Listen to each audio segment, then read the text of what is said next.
AIIMS nursing के exam की तैयारी कर रहे हो, साथ साथ में कोई भी स्टेट का एग्जाम हो, चाहे वो आपका महाराष्ट्र हो, चाहे वो यूपी हो, चाहे वो आपका जम्मू कश्मीर का एग्जाम हो, आपको भी पता है लास्ट मोमेंट पर केमिस्ट्री एकमात्र ऐसा सब्जेक्ट होता है जो बायोलॉजी की तरह आसान तो होता है, लेकिन अगर आप अच्छे से इसको पढ़ लेते हो तो कम टाइम में एक बेहतरीन स्कोर आप केमिस्ट्री के अंदर कर सकते हो। तो मैं लेके आ गया हूँ वन शॉट सीरीज, जिसमें वो सारे चैप्टर जिनका वेटेज ज्यादा होता है और जिनसे क्वेश्चंस ज्यादा पूछे जाते हैं वो एक एक चैप्टर में आपको करवाने वाला हूं। तो आज का जो चैप्टर होने वाला है आपका सॉल्यूशन, जहां पर वो सारे इंपॉर्टेंट टॉपिक, चाहे वो आइडियल नॉन आइडियल सॉल्यूशन हो, चाहे वो आपका कोलिगेटिव प्रॉपर्टी से रिलेटेड क्वेश्चन हो, चाहे वो आपका बॉन्ट ऑफ फैक्टर हो, वो सारे इंपॉर्टेंट टॉपिक आज के वन शॉट में बहुत अच्छे से करेंगे। इतना ही नहीं, साथ साथ में मैं आपको क्वेश्चंस का अप्रोच भी सिखाऊंगा कि किस तरीके के क्वेश्चंस आपके एग्जाम में पूछे गए हैं और किस तरीके से आप अप्रोच करोगे तो आपका क्वेश्चंस बहुत आसानी से आप सॉल्व कर पाओगे, वो भी मिनिमम टाइम में और वो भी बहुत ही शानदार शॉर्ट ट्रिक के साथ में। तो आइए स्टार्ट करते हैं आज का टॉपिक सॉल्यूशन। और इतना ही नहीं, आपको कमेंट सेक्शन में जरूर बताना है ये सेशन कैसा लगा और नेक्स्ट चैप्टर आप कौन सा चाहते हो। तो दोस्तों, वन शॉट सीरीज का आज फर्स्ट चैप्टर होने वाला है सॉल्यूशन, और आप ध्यान से देख सकते हो ये वन शॉट सिर्फ नाम है, वरना डिटेल में एक एक टॉपिक में आपको कवर करने वाला हूं। एक सिंगल ऐसा टॉपिक नहीं बचेगा एनसीईआरटी का जो आज के सेशन के अंदर मैं आपको नहीं करवाऊंगा। एक एक पॉइंट टू पॉइंट में बात करूंगा और सिर्फ 2 से ढाई घंटे में पूरा सॉल्यूशन अपन कवर करेंगे। एक भी टॉपिक ऐसा नहीं बचेगा। आप देख सकते हो complete one shot, line to line, बहुत अच्छे से with short trick, with detail analysis यहां पर अपन करेंगे। तो बिल्कुल अब टाइम वेस्ट नहीं करेंगे और सॉल्यूशन पर आ जाते हैं और सॉल्यूशन की कहानी को चेक करते हैं कि भाई साहब सॉल्यूशन है क्या। तो देखो, सीधी और सिंपल बात करते हैं अपन, सॉल्यूशन का मतलब क्या है। आपने यहां पर घर में चाय बनाई होगी, शरबत बनाई होगी, ऐसी मैं आशा करता हूं, या बनाई नहीं है तो आपने बनाते हुए डेफिनेटली देखा होगा। तो आपने देखा होगा मेरे दोस्त, जब अपन शरबत बनाते हैं तो मान लीजिएगा ये आपने यहां पर एक गिलास ले लिया है और इसमें यहां पर आपने, ठीक है, पानी, पानी मतलब H2O, ठीक है ना, H2O यहां पर ले लिया है। अब शरबत अगर आपको बनाना है तो ऊपर से यहां पर अपन क्या क्या डाल सकते हैं भाई, शुगर डाल सकते हैं, ठीक है। उसके बाद में यहां पर शुगर के साथ साथ आप यहां पर लेमन डाल सकते हो, कोई भी फ्लेवर डाल सकते हो। तो आपने नोटिस किया होगा कि पानी की अमाउंट बहुत ज्यादा है कंपैरिजन टू शुगर एंड आपका यहां पर लेमन। तो जिसकी अमाउंट आपका मैक्सिमम है, जिसका अमाउंट आपका क्या है, मैक्सिमम अमाउंट जिसका है, वो आपका यहां पर कहलाता है सॉल्वेंट। वो आपका क्या कहलाता है, सॉल्वेंट। और जो आपने ऊपर से डाला है यहां पर, जैसे लेमन या फिर आपका शुगर या कोई भी फ्लेवर, उसकी अमाउंट यहां पर कम है तो उसको बोलते हैं सॉल्यूट। तो यहां पर जिसका लेस अमाउंट होता है वो आपका सॉल्यूट होता है और जिसका मैक्सिमम अमाउंट होता है वो आपका सॉल्वेंट होता है। और जब सॉल्यूट और सॉल्वेंट, जब सॉल्यूट एंड सॉल्वेंट आपस में मिक्स हो जाते हैं तो आपका यहां पर बन जाता है सॉल्यूशन। तो सॉल्यूट का मतलब जो आपका लेस अमाउंट में होगा, सीधी और सिंपल बात। सॉल्वेंट का मतलब जो आपका मैक्सिमम अमाउंट में होगा, और दोनों मिलके आपके क्या बनाएंगे, सॉल्यूशन। तो सॉल्यूशन आपका एक प्रकार का होमोजेनियस मिक्सचर होता है। सॉल्यूट एंड सॉल्वेंट का सीधी और सिंपल डेफिनेशन है, जो मैं आशा करता हूं आप सभी को क्लियर हो गई होगी।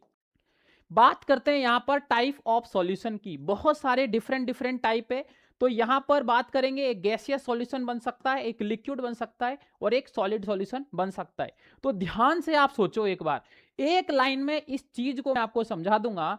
अगर आप यहां पर ध्यान से सोचोगे तो ओवरऑल जो फेज है सॉल्यूशन का वो डिपेंड करेगा किसके ऊपर, सॉल्वेंट के ऊपर। कारण क्यों है, कारण क्या है, क्योंकि सॉल्वेंट की अमाउंट मैक्सिमम होती है। आप खुद सोचो, अगर पानी बहुत ज्यादा है तो ऊपर से आप यहां पर कोई सॉलिड चीज भी डाल दोगे, लेकिन पानी अगर आपका लिक्विड है तो अमाउंट पानी की ज्यादा है, तो ओवरऑल जो सॉल्यूशन होगा उसका फेज क्या होगा, लिक्विड ही होगा। तो याद रखना, जो फेज होता है सॉल्यूशन का वो डिपेंड करता है सॉल्वेंट क्या है। अगर मान लो यहां पर सॉल्वेंट अगर गैस है तो सॉल्यूट आप कुछ भी ले लो, चाहे गैस ले लो, चाहे लिक्विड ले लो, चाहे आपका सॉलिड ले लो, कुछ भी फर्क नहीं पड़ेगा। अगर सॉल्वेंट गैस है तो सॉल्यूशन का टाइप भी आपका क्या होगा, गैसियस होगा। सर मजा आ गया, बिल्कुल चीज क्लियर हो गई। अगर सॉल्वेंट आपका लिक्विड है तो आप सॉल्यूट कुछ भी ले लो, गैस ले लो, लिक्विड ले लो, सॉलिड ले लो, कोई फर्क नहीं पड़ेगा। ओवरऑल जो टाइप है सॉल्यूशन का वो लिक्विड ही होगा। अगर आपने सॉल्वेंट सॉलिड ले लिया कोई फर्क नहीं पड़ेगा, अब सॉल्यूट क्या है, ओवरऑल आपका सॉलिड सॉल्यूशन होगा। इसके कुछ एग्जांपल भी है। अगर मैं बात करूं सॉल्यूट गैस हो और सॉल्वेंट भी गैस हो, जैसे आपके मिक्सचर देख सकते हो आप ऑक्सीजन और नाइट्रोजन गैस का। अगर मैं बात करूं सॉल्यूट अगर लिक्विड है और सॉल्वेंट अगर गैस है तो क्लोरोफॉर्म जो आपका यहां पर नाइट्रोजन के साथ में मिक्स किया जाता है। सॉल्यूट अगर आपका सॉलिड है और सॉल्वेंट अगर आपका यहां पर गैस है तो आप देख सकते हो यहां पर कैम्फरेन नाइट्रोजन। अगर मैं बात करूं सॉल्यूट गैस है और सॉल्वेंट आपका लिक्विड है तो ऑक्सीजन को डिजोल्व कर सकते हैं वाटर में। अगर सॉल्यूट लिक्विड है और सॉल्वेंट भी लिक्विड है तो एथेनॉल जो कि लिक्विड होता है उसको आप पानी में मिला सकते हो। सॉल्यूट अगर सॉलिड है, सॉल्वेंट अगर लिक्विड है तो ग्लूकोज को आप यहां पर पानी में मिला सकते हो। सॉल्यूट गैस है, सॉल्वेंट सॉलिड है तो solution of hydrogen in platinum देख सकते हो। सॉल्यूट आपका लिक्विड है, सॉल्वेंट आपका सॉलिड है तो amalgam of mercury with sodium देख सकते हो। सॉल्यूट सॉलिड है, सॉल्वेंट भी सॉलिड है तो यहां पर आप कॉपर को डिजोल्व कर सकते हो गोल्ड में। तो ये कुछ इंपॉर्टेंट आपके एग्जाम्पल है जो एक बार यहां पर आप जनरल साइंस की तरह इनको सोचोगे, जनरल थिंकिंग से सोचोगे तो आपको बहुत आसानी से याद हो जाएंगे। बाई चांस एक नंबर का सवाल आ सकता है कि यार गैसियस सॉल्यूशन कब बनता है, लिक्विड सॉल्यूशन कब बनता है, सॉलिड सॉल्यूशन कब बनता है। आपसे बोला जाएगा कि अगर सॉल्यूट ये है, सॉल्वेंट ये है तो कोई एग्जांपल बताओ या फिर इसका सॉल्यूशन का टाइप बताओ, तो आप आसानी से बता सकते हो। सॉलिड सॉल्यूशन अभी देखा था अपन ने, सॉलिड सॉल्यूशन कब बनेगा, जब सॉल्वेंट आपका सॉलिड हो और सॉल्यूट कुछ भी हो। एग्जाम्पल अपन देख ही चुके हैं, कुछ एग्जाम्पल और ले सकते हो आप सॉलिड सॉलिड का। एलॉय ले सकते हो। अगर आप लिक्विड में सॉलिड मिला, अगर लिक्विड को मिला रहे हो सॉलिड में तो अमलगम एग्जाम्पल ले सकते हो। कोई गैस को सॉलिड में मिला रहे हो तो हाइड्रोजन जो आपका गैस है उसको सॉलिड मतलब प्लेटिनम, पैलेडियम और प्लेटिनम में आप मिला सकते हो। तो सीधी और सिंपल बात है जो कि सभी को समझ में आ गई होगी कि यार सॉलिड सॉल्यूशन का मतलब क्या है। लिक्विड सॉल्यूशन, लिक्विड सॉल्यूशन का मतलब क्या है, आपका सॉल्वेंट लिक्विड होगा। अब सॉल्यूट आप कुछ भी ले सकते हो, चाहे सॉलिड चाहे लिक्विड चाहे आपका गैस। तो जब सॉलिड को लिक्विड में मिलाते हो तो कोई सॉल्ट सॉल्यूशन का आप कोई भी एग्जांपल ले सकते हो। जब लिक्विड को लिक्विड में मिलाते हो तो एथेनॉल वाटर अभी अपन ने देखा था। गैस से लिक्विड में भी आप देख सकते हो यहां पर। तो कुल मिला के सीधे और सिंपल एग्जांपल है जो अभी अपन ने कंप्लीट टेबल देखी थी वही यहां पर अपन बात कर रहे हैं। गैस सॉल्यूशन है मतलब सॉल्वेंट गैस है, सॉल्यूट आपका कुछ भी हो सकता है सॉलिड लिक्विड गैस में। और ये यहां पर डिफरेंट डिफरेंट आपके एग्जांपल है जो एक बार अच्छे से आप रीड कर सकते हो। अब यहां पर मोल कॉन्सेप्ट के कुछ ऐसे इंपॉर्टेंट पॉइंट है जो आपको सॉल्यूशन पढ़ते टाइम आने चाहिए, तो उनको मैं ध्यान से आपको समझाऊंगा। अभी आपको भी ध्यान से यहां पर ये चीज को मेरे दोस्त समझनी है। देखो कभी भी मोल आपसे पूछा जाएगा तो आपको सबसे पहला फॉर्मूला याद रखना है, मोल बराबर वेट अपॉन मॉलिक्यूलर वेट। बिल्कुल याद रखेंगे। वेट का मतलब होता है मेरे दोस्त गिवन मास, जो भी आपको मास दे रखा होगा। मॉलिक्यूलर वेट मान लो H2O का निकालना है तो एक तो ऑक्सीजन है यहां पर और दो आपके यहां पर क्या है, हाइड्रोजन है। तो कुछ नहीं करना मेरे दोस्त, ऑक्सीजन में आपको पता है 8 और 16 प्लस हाइड्रोजन में आपको पता है 1 और 1। तो जो यहां पर मॉलिक्यूलर वेट जो होता है वो ऊपर वाला नंबर होता है। तो ऑक्सीजन का मॉलिक्यूलर वेट 16, एक हाइड्रोजन का 1, तो कितने हाइड्रोजन है यहां पर, 2 हाइड्रोजन है, एक हाइड्रोजन नहीं है।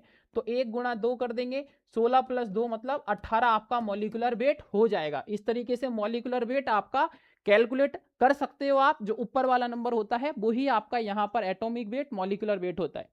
बात करते हैं यहां पर नंबर 2 फॉर्मूला। नंबर 2 बहुत इंपॉर्टेंट है, मोल बराबर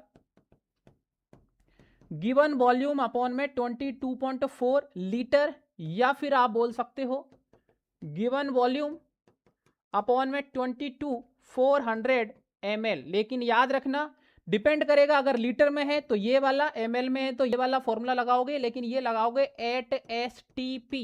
STP का मतलब है standard temperature pressure. Standard temperature pressure इसका मतलब होता है प्रेशर आपका 1 atm होना चाहिए और टेम्परेचर आपका 273 केल्विन होना चाहिए। ये वाला फॉर्मूला लगा दोगे आप एसटीपी पर। थर्ड नंबर का जो फॉर्मूला है, मोल बराबर number of molecule, number of कुछ भी आ जाए, चाहे मॉलिक्यूल आ जाए चाहे आपका एटम आ जाए, तो उसमें आपको एवोगैड्रो नंबर का डिवाइड कर देना है। क्या कर देना है? एवोगैड्रो नंबर का डिवाइड कर देना है। एवोगैड्रो नंबर का वैल्यू याद रखना 6.022 इंटू 10 की पावर 23, ये आपका वैल्यू है जो आपको याद होना चाहिए, क्योंकि मोल का जो डेफिनेशन है वो यही होता है। कभी भी मोल आए, मोल का मतलब होता है जैसे अपन मान लो मार्केट जाते हैं कि 1 दर्जन चेयर दे दो या 1 दर्जन बनाना दे दो, तो 1 दर्जन आप कुछ भी मांगोगे तो एक फिक्स क्वांटिटी है 12 वो ही आपको मिलेगी। तो मोल का भी मतलब यही होता है, ये भी एक फिक्स क्वांटिटी आपका 1 एवोगैड्रो नंबर जिसका वैल्यू होता है 6.022 इंटू 10 की पावर 23, जिसके ये बराबर होता है। चलो भाई साहब, नेक्स्ट यहां पर अपन बात करते हैं कंसंट्रेशन टर्म्स। अब देखो यहां पर ये इंपॉर्टेंट एक नंबर का ऑब्जेक्टिव सवाल बनता है कंसंट्रेशन टर्म्स में। एक टेम्परेचर पर डिपेंड करता है और एक टेम्परेचर पर आपका डिपेंड नहीं करता है, टेम्परेचर पर इंडिपेंडेंट है। तो ध्यान से देखना मेरे दोस्त, टेम्परेचर डिपेंडेंट की अगर मैं बात करूंगा तो ग्राम पर, ठीक है ना, लीटर, वॉल्यूम पर, वॉल्यूम परसेंटेज मतलब वॉल्यूम बाई वॉल्यूम, या मोलरिटी या नॉर्मलिटी, ये टेम्परेचर पर डिपेंड करती है। मास परसेंटेज मतलब weight by wait, mole fraction, molarity और पार्ट्स पर मिलियन डिपेंड नहीं करती है।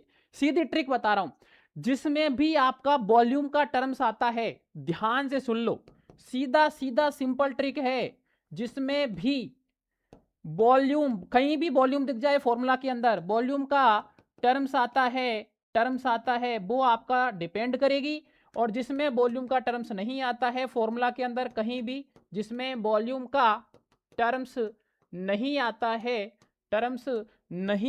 है, वो आपका इंडिपेंडेंट होगी, वो आपका डिपेंड नहीं करेगी। सीधी सिंपल एक लाइन में याद कर लो, काम खत्म। ठीक है, नीट के अंदर, जेईई मेंस के अंदर भी इसके सवाल आते हैं, तो साथ साथ में अगर वो भी एग्जाम देना चाहते हो तो आप ध्यान रखना, इस तरीके से आपसे पूछा जा सकता है। तो अब स्टार्ट करते हैं, ठीक है ना, कंसंट्रेशन टर्म्स को। पहला जो कंसंट्रेशन टर्म्स है वो आता है आपका मास परसेंटेज, जिसको परसेंटेज वेट बाई वेट बोला जाता है। बहुत सीधी सिंपल चीज है, आपको दिख रहा होगा, मान लो 100 ग्राम का एक सॉल्यूशन है। याद रखना, जो कंसंट्रेशन टर्म्स अपन रिप्रेजेंट करते हैं जनरली, यहां पर अपन ने मास परसेंटेज है, तो ठीक है ना, तो परसेंटेज है तो 100 ग्राम का सॉल्यूशन से ही यहां पर इस चीज को डिफाइन करेंगे। इसका मतलब ये है कि कितना मास ऑफ सॉल्यूट अपन डिजोल्व करेंगे 100 ग्राम सॉल्यूशन में, मतलब मास ऑफ सॉल्यूट कितना होगा जिसको डिजोल्व करेंगे फिक्स क्वांटिटी 100 ग्राम सॉल्यूशन के अंदर, वो ही उसका मास परसेंटेज है। तो याद रखना मेरे दोस्त, परसेंटेज वेट बाई वेट या मास परसेंटेज का मतलब होता है वेट ऑफ सॉल्यूट अपॉन में वेट ऑफ सॉल्यूशन, परसेंटेज है तो 100 से मल्टीप्लाई कर देना है। अब इसको इस तरीके से भी याद रख सकते हो। दूसरा ट्रिक बता रहा हूं, ऊपर वेट आ रहा है तो ऊपर वेट आएगा, नीचे वेट आ रहा है तो नीचे भी वेट आएगा। ऊपर हमेशा सॉल्यूट आता है, नीचे हमेशा सॉल्यूशन आता है। परसेंटेज है तो 100 से आपको मल्टीप्लाई करना है, तो it is equal to the mass of solute in gram present in 100 gram of solution are known as mass percentage. सीधा और सिंपल।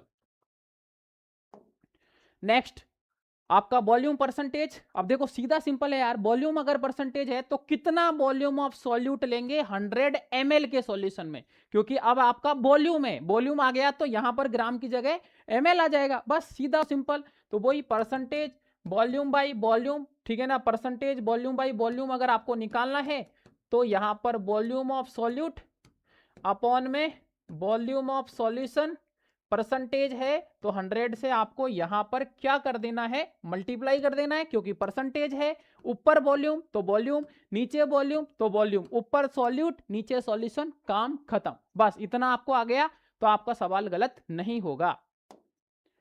मास बाई वॉल्यूम मतलब कितना मास लेंगे 100 ml के सॉल्यूशन में, कितना सॉल्यूट का मास लेंगे 100 ml के सॉल्यूशन में। तो वही सीधा ट्रिक जिसको याद है, अब तो कुछ दिक्कत आ ही नहीं सकती। ऊपर वेट है किसका लेंगे, सॉल्यूट का, नीचे वॉल्यूम लेंगे किसका, लेंगे सॉल्यूशन का, और परसेंटेज है तो 100 से आपको क्या करना है, मल्टीप्लाई करना है। तो it is equal to the mass of solute present in 100 ml solution वो आपका परसेंटेज किसका होगा, मास बाई वॉल्यूम का होगा। बस सीधी सिंपल कहानी है यार, ठीक है। अगर आप ध्यान से देखोगे तो एक एक चीज को समझ सकते हो। नेक्स्ट अगर आपका आता है यहाँ पर मोलरिटी, ये बहुत इंपॉर्टेंट है, बोर्ड के एग्जाम में इस साल आ सकता है, इस साल आ सकता है भाई साहब। मोलरिटी देखो कुछ नहीं है, आपको यहां पर इतना सीधा और सिंपल समझा देता हूं कि कितने मोल्स ऑफ सॉल्यूट जिसको डिजोल्व कर रहे हैं 1 लीटर सॉल्यूशन के अंदर, वो ही उसकी मोलरिटी है मेरे दोस्त, काम खत्म। कितने number of moles of solute को 1 लीटर सॉल्यूशन में डिजोल्व कर रहे हैं, मतलब number of gram moles of solute present in 1 litre solution. पहली बात तो यह कि इसको कैपिटल एम से डिनोट किया जाता है, मतलब मोल ऑफ सॉल्यूट कितने हैं with respect to volume of solution. और याद रखना ये लीटर में होना चाहिए वॉल्यूम, कैपिटल एम। अगर लीटर में नहीं है, मान लो वॉल्यूम आपका ml में है, सॉल्यूशन का वॉल्यूम ml में है, तो लीटर में चेंज करेंगे, 1000 से डिवाइड करना पड़ेगा, जो कि ऊपर आके आपका मल्टीप्लाई हो जाएगा। अगर मैं पूछूं इसकी यूनिट, तो यूनिट में क्या है, ऊपर मोल आ रहा है, नीचे लीटर आ रहा है, तो मोल पर लीटर इसकी यूनिट हो जाएगी, जिसको अपन याद रखना मोलर भी बोलते हैं। मान लो कभी आ गया 5 कैपिटल M NaOH, तो इसका मतलब है 5 मोल आपका NaOH है कितने में, 1 लीटर सॉल्यूशन के अंदर, काम खत्म। इतना अगर आपको समझ में आता है, कोई भी सवाल आपका गलत नहीं होगा। ऐसे यहां पर भी आपको एक चीज और बता देता हूं मैं, ध्यान से देख लेना सभी बच्चे। अगर मान लो कभी आ जाए 5%, ठीक है, 5% वेट बाई वेट NaOH, इसका मतलब क्या है, 5% वेट बाई वॉल्यूम NaOH, इसका मतलब क्या है, 5% वॉल्यूम बाई वॉल्यूम, ठीक है, HCl, इसका मतलब क्या है। तो ये लिखना आना चाहिए आपको, ठीक है ना, न्यूमेरिकल सॉल्व करने में आपका बहुत ज्यादा काम आएगा। 5% का मतलब है 5 ग्राम NaOH है, नीचे वेट है, तो फिर आपका कितना लेंगे बताओ, 100 ग्राम सॉल्यूशन में। सीधा सिंपल है यार। अब यहां वेट है तो यहां भी 5 ग्राम NaOH है, कितने में है, आपका वॉल्यूम है तो 100 ml सॉल्यूशन में, 100 ml सॉल्यूशन में। यहां 5 है, ऊपर वॉल्यूम है, तो वॉल्यूम है तो 5 ml HCl है, कितने में, वॉल्यूम कितना है यहां पर, 100 ml सॉल्यूशन में। तो ये भी आपको लिखना आना चाहिए, समझ में आना चाहिए, क्योंकि यहां से भी कभी कभार आपके एग्जाम में सवाल पूछ लिए जाते हैं, तो सभी बच्चों को ये आना चाहिए। नेक्स्ट टर्म्स आता है आपका मोललिटी, ये तो बहुत ही आसान चीज है यार। पहली बात तो ये कि इसको स्मॉल m से डिनोट किया जाता है, वो ही सीधी सिंपल कहानी है, कितने मोल ऑफ सॉल्यूट को डिजोल्व करेंगे। लेकिन याद रखना अब लीटर नहीं आएगा, अब आएगा 1 किलोग्राम सॉल्वेंट के अंदर। 1 किलोग्राम सॉल्वेंट के अंदर कितने मोल्स लेंगे सॉल्यूट के, वो ही आपका मोललिटी होती है। It is equal to the number of moles of solute present in 1 kilogram या 1000 ग्राम। लेकिन याद रखना मेरे दोस्त, अब सॉल्वेंट आएगा, सॉल्यूशन नहीं आएगा, यही मैक्सिमम बच्चे गलती करके आते हैं। तो स्मॉल m बराबर मोल्स ऑफ सॉल्यूट अपॉन में आप लिखोगे amount of solvent, amount of solvent, amount of solvent, और किलोग्राम में लेना है। याद रखना स्मॉल m बराबर मोल ऑफ सॉल्यूट, अगर आपने मान लो अमाउंट को ग्राम में लिया, अमाउंट ऑफ सॉल्वेंट को ग्राम में लिया, तो फिर याद रखना आपको 1000 से ऊपर मल्टीप्लाई करना पड़ जाएगा। ये याद रखना स्मॉल m से डिनोट किया जाता है। कई बार आपको मोललिटी बोला नहीं जाएगा कि ये मोललिटी है, तो स्मॉल m को देख के आपको समझना पड़ेगा, ठीक है। यूनिट आपका मोल पर किलोग्राम, या फिर इसको मोलल भी बोल देते हैं। मान लो आया 5 स्मॉल m NaOH, तो इसका मतलब है आपका 5 मोल NaOH है आपका इन 1 किलोग्राम सॉल्वेंट के अंदर। खत्म काम। बस इतना अगर आपको पता है तो चीजें आपकी क्लियर हो जाएगी और आपका सवाल सही हो जाएगा। मोल फ्रैक्शन, नाम से स्पष्ट हो रहा है, मोल का फ्रैक्शन करना कुछ नहीं है। ध्यान से देखो, मान लो ये A है, ये B है, A के मोल Na है, B के मोल Nb है, क्योंकि मोल को N से डिनोट किया जाता है। मोल का फ्रैक्शन तो याद रखना XA, तो मोल फ्रैक्शन को X से डिनोट किया जाता है, और A मतलब A का, तो ये क्या है, XA का मतलब है मोल फ्रैक्शन किसका, ऑफ A का। और कुछ नहीं करना, जिसका मोल फ्रैक्शन निकालना हो उसके मोल अपॉन में टोटल मोल कितने हैं Na प्लस Nb, काम खत्म।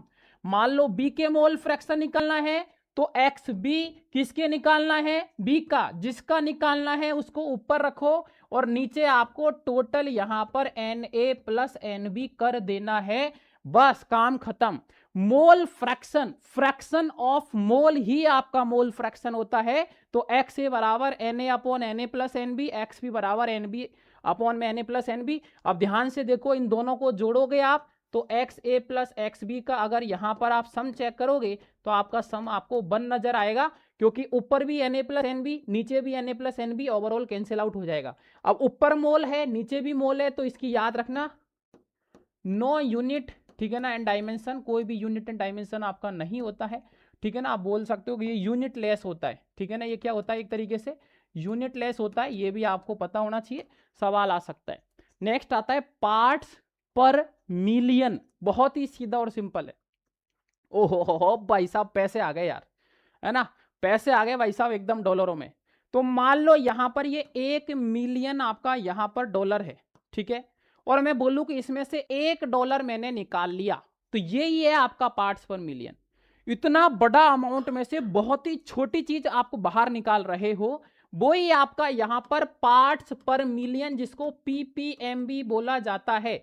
मान लो पीपीएम आपको किसी एक का निकालना है, तो इसका मतलब है मास ऑफ ए अपॉन में ओवरऑल कितना है आपका सॉल्यूशन, मतलब मास ऑफ सॉल्यूशन, और पार्ट्स पर मिलियन है तो 10 की पावर 6 से आपको मल्टीप्लाई कर देना है। कुल मिला के सॉल्यूट का mass with respect to solution का मास और मल्टीप्लाई 10 की पावर 6 से कर देंगे। परसेंटेज थी तब 100 से करते थे, या मिलियन है तो 10 की पावर 6 से करना पड़ेगा। अब एक चीज और होती है, यहीं पे बता देता हूं, पार्ट्स पर बिलियन, अगर बिलियन हो जाएगा सब कुछ सेम होगा, अगर पीपीबी पार्ट्स पर बिलियन आ जाएगा सब कुछ सेम रहेगा, वही मास ऑफ ए, ठीक है ना, मास ऑफ ए अपॉन में वही मास ऑफ सॉल्यूशन। अब बिलियन है तो 10 की पावर 6 की जगह 10 की पावर 9 आ जाएगा। तो सीधी सिंपल कहानी है, 1 unit of substance for every 1 million unit of solution. जब एक सॉल्यूट प्रेजेंट होता है बहुत ही छोटी क्वांटिटी में और उसको अपन यहां पर कन्वर्ट करते हैं कंसंट्रेशन पीपीएम के अंदर, तो इसी को अपन यहां पर पीपीएम बोलते हैं। ये सभी बच्चों को यहां पर समझ में आना चाहिए और मैं आशा करता हूं कि आप सभी को समझ में भी आ गया होगा। नेक्स्ट है आपका सॉल्युबिलिटी। सीधा सिंपल, सॉल्युबिलिटी मतलब कोई चीज सॉल्युबल हो रही है, तो इसकी बहुत आसान डेफिनेशन है, maximum amount of solute that can be dissolve in given amount of solvent. कितना मैक्सिमम अमाउंट सॉल्यूट का अपन डिजॉल्व कर सकते हैं, जो भी आपको सॉल्वेंट की अमाउंट दे रखी है उसमें, उसी को मेरे दोस्त आपका यहां पर सॉल्युबिलिटी बोलते हैं। मान लो ये आपको सॉल्वेंट का अमाउंट दे रखा है, तो इसमें कितना सॉल्यूट आप मैक्सिमम से मैक्सिमम मिला सकते हो, यही आपका सॉल्युबिलिटी है। तो solubility of substance, it's maximum amount that can be dissolve in specified amount of solvent at a specific temperature. It depends upon the nature of solute, solvent as well as temperature and pressure. और याद रखना यहां पर जो solubility होती है वो solute का नेचर, सॉल्वेंट का नेचर, टेम्परेचर, प्रेशर सब पर डिपेंड करती है। एक होता है ये लाइक डिजॉल्व लाइक प्रिंसिपल, मतलब अगर आपका कोई पोलर है, पोलर मतलब जिसके पास चार्ज होते हैं, वो पोलर के साथ यहाँ पर आपका मिक्स होगा। कोई नॉन पोलर है, नॉन पोलर मतलब जिसके ऊपर चार्ज नहीं है, वो आपका यहाँ पर नॉन पोलर के साथ में आपका मिक्स होगा। तो like dissolve like principle follow करता है। सॉल्यूट सॉल्वेंट का नेचर, टेम्परेचर, प्रेशर पर डिपेंड करता है। कितना maximum amount of solute upon dissolve कर रहे हैं, जो भी आपको अमाउंट दे रखी है सॉल्वेंट का, वही आपका यहां पर क्या होता है, सॉल्युबिलिटी होता है। तो देखो यहां पर आपके दो केस बनते हैं। पहला केस बनता है solubility of solid in liquid. Solubility किसकी, सॉलिड की, किसमें, लिक्विड में, पहला केस बनता है। दूसरा केस बनता है सॉल्युबिलिटी ऑफ गैस, गैस का सॉल्युबिलिटी किसमें, लिक्विड के अंदर। तो ये दो केस बनते हैं। पहला केस अपन देखेंगे solubility of solid in liquid, मतलब अपन देखेंगे भाई साहब सॉल्युबिलिटी सॉलिड का लिक्विड के अंदर क्या होगा। तो जब सॉलिड सॉल्यूट है और उसको ऐड करते हैं सॉल्वेंट में, तो याद रखना यहां पर आपका सॉल्यूट डिजोल्व हो जाता है, क्योंकि it particle go into liquid and it's concentration in the solution increase. तो सीधा और सिंपल देखो यहां पर जो सवाल पूछा जाएगा ना, वो सिर्फ और सिर्फ आपसे ये पूछा जाएगा कि रिलेशन टेम्परेचर पे कैसे डिपेंड करता है, प्रेशर पर कैसे करता है, नेचर ऑफ सॉल्यूट पे करता है या नहीं करता है। तो देखो पहली बात तो यार सॉलिड है ना, तो आपको पता है सॉलिड में चीजें बहुत पास आती है, तो प्रेशर के ऊपर तो यहां पर ये डिपेंड करेगा ही, इंडिपेंडेंट हो गया। बात करेंगे टेम्परेचर पर, तो मैक्सिमम केस में ये डायरेक्टली प्रोपोर्शनल होता है टेम्परेचर के, लेकिन हमेशा नहीं होता है। तो नेक्स्ट देखो अपन करेंगे बात यहां पर solubility of solid in liquid. दो आपके डिफरेंट डिफरेंट केस पॉसिबल होते हैं, एक होता है solubility of solid in liquid और एक होता है मेरे दोस्त solubility of gas in liquid. तो बात करेंगे यहां पर solubility of solid in liquid की। तो यहां पर देखो सवाल आपसे यही पूछा जाता है कि किस किस के ऊपर डिपेंड करता है। तो याद रखना पहला ये डिपेंड करता है nature of solute, nature of solvent, temperature. अब देखो प्रेशर की अगर बात आती है तो आपको पता है सॉलिड है, सॉलिड में आपके यहां पर मॉलिक्यूल एकदम पास पास होते हैं, तो प्रेशर का तो कोई रोल हो ही नहीं सकता, प्रेशर पे तो डिपेंड बिल्कुल भी कभी भी नहीं करेगा। बात करते हैं सॉल्यूट पे करेगा, सॉल्वेंट पे करेगा, टेम्परेचर।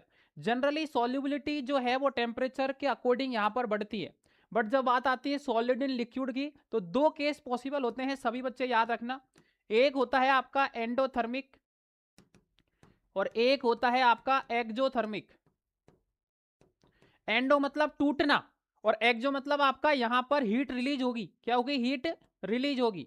तो यहां पर एक्जोथर्मिक में याद रखना सॉल्युबिलिटी इनवर्सली होती है टेम्परेचर के, एंडोथर्मिक में आपका सॉल्युबिलिटी डायरेक्टली प्रोपोर्शनल होता है टेम्परेचर के। तो ये सभी बच्चों को यहां पर ये चीज अगर पता है तो आपका कोई भी सवाल आने वाले समय में गलत नहीं होगा। Solubility of gas in liquid अगर अपन बात करेंगे तो generally express in terms of absorption coefficient which is defined as the volume of gas reduced to NTP dissolve by unit volume of solvent at particular temperature and आपका 1 atmosphere pressure of the gas। देखो यहां पर भी अगर मैं बात करूंगा तो देखो पहली बात ये है कि यहां से क्या सवाल पूछा जाएगा, तो यहां से भी आपके केस पूछे जाएंगे अलग अलग तरीके से। तो पहली बात आती है कि यहां पर टेम्परेचर पर क्या ये डिपेंड करेगा, तो बिल्कुल मेरे दोस्त करेगा, लेकिन टेम्परेचर में गैस वाले केस में एक ही केस पॉसिबल होता है एक्जोथर्मिक, जिसमें सॉल्युबिलिटी इनवर्सली होती है टेम्परेचर के, क्योंकि एंडोथर्मिक पॉसिबल नहीं है, क्योंकि गैस खुद टूट के बनी है, जबकि यहां पर एंडो का मतलब ही टूटना होता है, तो गैस को तोड़ के क्या बनाओगे आप, तो ओनली यहां पर एक्जोथर्मिक पॉसिबल है। बात करेंगे यहां पर नेक्स्ट प्रेशर की, ठीक है ना, प्रेशर पे किस तरीके से डिपेंड करता है, तो यहां पर आप देख सकते हो अलग अलग तरीके से मैंने रिप्रेजेंट किया, पॉइंट वाइज एकदम सीक्वेंस वाइज, जो आपके बोर्ड के एग्जाम में भी आप लिख सकते हो, कंपटीशन एग्जाम में भी यहां से क्वेश्चंस आते हैं। Nature of gas easily liquefiable gas are more soluble, example carbon dioxide is more soluble than oxygen and hydrogen. तो ये आपका solubility of gas in liquid से आपके कुछ इंपॉर्टेंट लाइनें हैं जो आपको पता होना चाहिए कि इजीली लिक्विबल गैस जो होती है वो मोर सॉल्युबल होती है, जैसे कार्बन डाइऑक्साइड हो गया। नेचर ऑफ सॉल्वेंट में अगर आप देखोगे gas capable of forming ions in aqua solution are more soluble in water in other solvent, जैसे आपके लाइक एच NH3 और HCl। टेम्परेचर की मैंने अभी आपको बता ही दिया, डिक्रीज करेगा, ठीक है ना, आपका सीधा और सिंपल। बात करते हैं प्रेशर ऑफ गैस, तो याद रखना सॉल्युबिलिटी डायरेक्टली प्रोपोर्शनल होता है प्रेशर के, इसी को अपन यहां पर हेनरी लॉ के नाम से जानते हैं। जो सॉल्युबिलिटी होता है वो प्रेशर के डायरेक्टली प्रोपोर्शनल होती है, जिसको हम हेनरी लॉ के नाम से जानते हैं। सभी बच्चे याद रखना इसको किस नाम से जानते हैं, हम हेनरी लॉ के नाम से जानते हैं, सभी बच्चों को ये भी पता होना चाहिए। अब बात करते हैं यहां पर एस बराबर क्या आ जाएगा, केपी। बट याद रखना ये एक्चुअल हेनरी लॉ नहीं है, यहां पर डॉल्टन भाई साहब आए और उन्होंने इस चीज को मॉडिफाई किया कि जो सॉल्युबिलिटी है उसको हम मोल फ्रैक्शन के टर्म्स में भी लिख सकते हैं। मतलब उन्होंने बोला कि जो आपका पार्शियल प्रेशर है वो डायरेक्टली प्रोपोर्शनल मोल फ्रैक्शन के होगा, तो P बराबर क्या आ जाएगा, KHX आ जाएगा, जहां पे KH आपका क्या है, हेनरी कांस्टेंट है, क्या है, हेनरी कांस्टेंट। और ये आपका actual Dalton modify Henry law था, जो सभी बच्चों को पता होना चाहिए, P बराबर KHX, ठीक है। ये आपके हेनरी भाई साहब आ चुके हैं। Henry law is a law, ठीक है ना, गैस लॉ होता है जो स्टेट मतलब बताता है amount of gas that is dissolve in liquid is directly proportional to the partial pressure of the gas above the liquid when the temperature is constant. याद रखना इस कंडीशन पे जब आप हेनरी लॉ डिफाइन करते हो तो जनरली जो टेम्परेचर है उसको आप यहां पर कांस्टेंट मानते हो, P बराबर KHX। ग्राफ भी आप ड्रॉ करोगे पार्शियल प्रेशर और मोल फ्रैक्शन का, तो बाई बराबर mx डायरेक्टली प्रोपोर्शनल है, तो यहां पर इस तरीके से आप इस ग्राफ को रिप्रेजेंट कर सकते हो। तो सीधी सिंपल कहानी है हेनरी लॉ की, जो सभी बच्चों को यहां पर पता होना चाहिए। बात करते हैं यहाँ पर कुछ एप्लीकेशन है हेनरी लो की। यहाँ से भी प्यारे बच्चों आपसे सवाल पूछे जा सकते हैं ये हेनरी लो के एप्लीकेशंस के ऊपर। तो प्रोडक्शन ऑफ कार्बोनेट ड्रिंक, ठीक है ना, जो आप करते हो कोल्ड ड्रिंक वगैरह, उसमें भी हेनरी लो के एप्लीकेशंस यूज होते हैं। डायरेक्ट आपसे सवाल पूछा जा सकता है। It helps scuba divers breathe in high pressure area when air is diluted with helium. जो यहाँ पर अपन सांस लेते हैं ना, नीचे अपन चले जाते हैं, सांस लेते हैं अपन, स्क्वा डाइवर्स जो होते हैं, तो यहां पर भी इसका क्या होता है, एप्लीकेशंस होता है, ये भी आपको पता होना चाहिए। Soft drink increase the solubility of carbon dioxide and add flavour of the drink. जो कोल्ड ड्रिंक वगैरह, सॉफ्ट ड्रिंक वगैरह जो होती है, उनमें भी इसका यूज होता है, एप्लीकेशन होता है। In area where the partial pressure of oxygen is lower, कम होता है the dissolution of oxygen during, ठीक है ना, रेस्पिरेशन। तो यहां पर भी इसके एप्लीकेशंस होते हैं। ये कुछ इंपॉर्टेंट पॉइंट है, एक बार आप पढ़ोगे तो आपको याद हो जाएंगे। यहां से भी सवाल आ सकता है। नेक्स्ट सवाल आता है यहां पर वेपर प्रेशर। सीधी सिंपल बात है यार, pressure exerted by the vapour. जो वेपर जो प्रेशर लगाती है वही क्या है, वेपर प्रेशर है। यहां से भी सवाल पूछा जा सकता है। It is defined as the pressure exerted by the vapour in close container when the vapour and its condense, ठीक है ना, फेज लिक्विड और solid are in equilibrium. Equilibrium condition पर भाई कुछ नहीं है, क्लोज कंटेनर है, आपने हीट दिया तो यहां पर कुछ जो आपका सॉल्वेंट है उसका वेपर बनेगा, क्लोज कंटेनर है, वापस आपका वेपर यहां पर प्रेशर अप्लाई करेगी, इक्विलिब्रियम सिचुएशन आ जाएगी। इक्विलिब्रियम का मतलब है जो रेट ऑफ फॉरवर्ड रिएक्शन जब रेट ऑफ बैकवर्ड रिएक्शन के बराबर हो जाता है, तो यहां पर जो प्रेशर अप्लाई होगा उसको क्या बोलते हैं, वेपर प्रेशर बोलते हैं। सभी बच्चों को यहां पर वेपर प्रेशर के बारे में ये चीज पता होना चाहिए। सिंपल सिंपल सी डेफिनेशन है, जो अगर आप यहां पर मेरी आज ध्यान से सुनोगे आज के सेशन में तो सारे कॉन्सेप्ट भी आपके क्लियर होंगे। और मैं गारंटी के साथ कह सकता हूं कि आने वाले समय में आप बहुत अच्छे से यहां पर एग्जाम को फोड़ पाओगे। तो वेपर प्रेशर डायरेक्टली प्रोपोर्शनल होता है, सभी बच्चे याद रखना, टेम्परेचर के, ये आपको पता होना चाहिए। और वेपर प्रेशर जो होता है इनवर्सली प्रोपोर्शनल होता है आपका बॉइलिंग पॉइंट के। ये दो रिलेशन बताएं जो कंपटीशन एग्जाम में सवाल पूछे जा सकते हैं। तो अगर ये पता रहेगा आपको तो आपको वहां भी फायदा होगा। राउट लो की बात करते हैं। फॉर एनी सॉल्यूशन, पहली बात तो याद रखना, ये जो आपका राउट लो है वो लिक्विड लिक्विड सॉल्यूशन के लिए अपन डिफाइन करते हैं। पहला पॉइंट तो ये इंपॉर्टेंट है, राउट लो जो होता है वो लिक्विड लिक्विड सॉल्यूशन के लिए डिफाइन करते हैं। तो for any solution the partial vapour pressure of a each, ठीक है ना, volatile component in the solution is directly proportional to mole fraction. कुल मिला के एक्वस फेज के अंदर जो पार्शियली वेपर प्रेशर होता है वो मोल फ्रैक्शन के डायरेक्टली प्रोपोर्शनल होता है। उसी को यहां पर हम राउट लो से डिफाइन करते हैं। वॉलेटाइल और नॉन वॉलेटाइल दो चीजें होती है प्यारे बच्चों। वॉलेटाइल मतलब जो आसानी से वेपर्स के अंदर कन्वर्ट हो जाते हैं, नॉन वॉलेटाइल जो आसानी से वेपर्स के अंदर कन्वर्ट नहीं होते हैं। तो पार्शियली वेपर प्रेशर मान लो ए का डायरेक्टली प्रोपोर्शनल है एक्स ए के, पार्शियल वेपर प्रेशर जो बी है वो डायरेक्टली प्रोपोर्शनल है एक्स बी के। तो यहां से आप बताओ पी ए बराबर क्या आ जाएगा, पी नॉट ए एक्स ए आ जाएगा। और यहां से बताओ आप पी बी बराबर क्या आ जाएगा, पी नॉट बी और एक्स बी आ जाएगा। तो बताओ पी टोटल आपको पता है, पी ए प्लस क्या होता है मेरे दोस्त, पी बी होता है। तो यहां से पी टोटल की जो वैल्यू है निकल के आ जाएगी P naught A X A plus P naught B X B. और इसी को यहां पर अपन क्या बोलते हैं, राउट लो बोलते हैं। तो ये भी आपसे पूछा जा सकता है, एग्जाम के लिए बहुत इंपॉर्टेंट है राउट लो। नेक्स्ट आपका यहां पर दो टाइप के सॉल्यूशन होते हैं, ideal solution and non ideal solution. ध्यान से सुनना, एक बार आप पहले पूरा सुन लेना, फिर मैं आपको सारी चीजें एक बार यहां पर अच्छे से समझा भी दूंगा। आइडियल सॉल्यूशन का मतलब है एक ऐसा सॉल्यूशन जो राउट लो को फॉलो करता है, जबकि नॉन आइडियल का मतलब है जो फॉलो नहीं करता।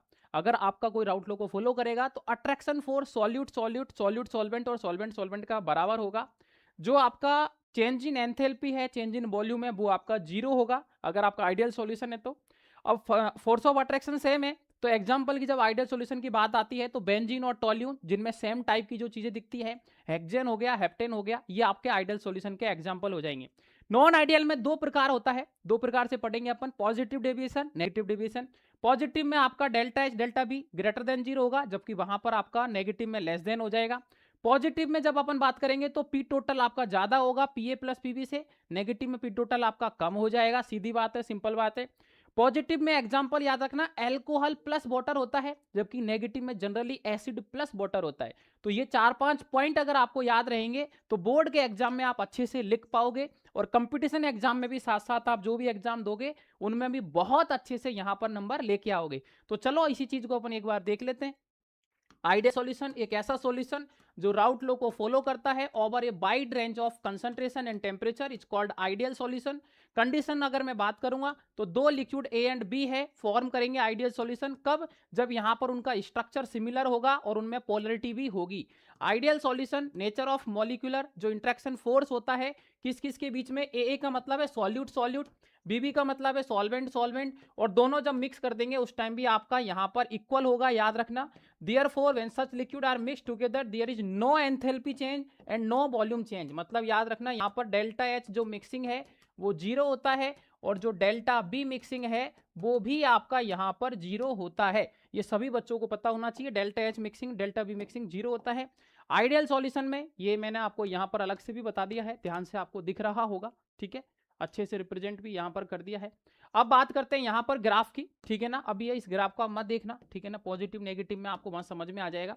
देखो कहानी क्या है, मान लो प्यारे बच्चों एक्स ए बराबर है 1, तो यहाँ पर एक्स बी बराबर क्या होगा, 0 होगा, और एक्स बी बराबर यहाँ पर 1 है तो एक्स ए बराबर 0 होगा। कारण आपको पता है क्योंकि x A plus x B का जो सम होता है वो आपका क्या होता है 1।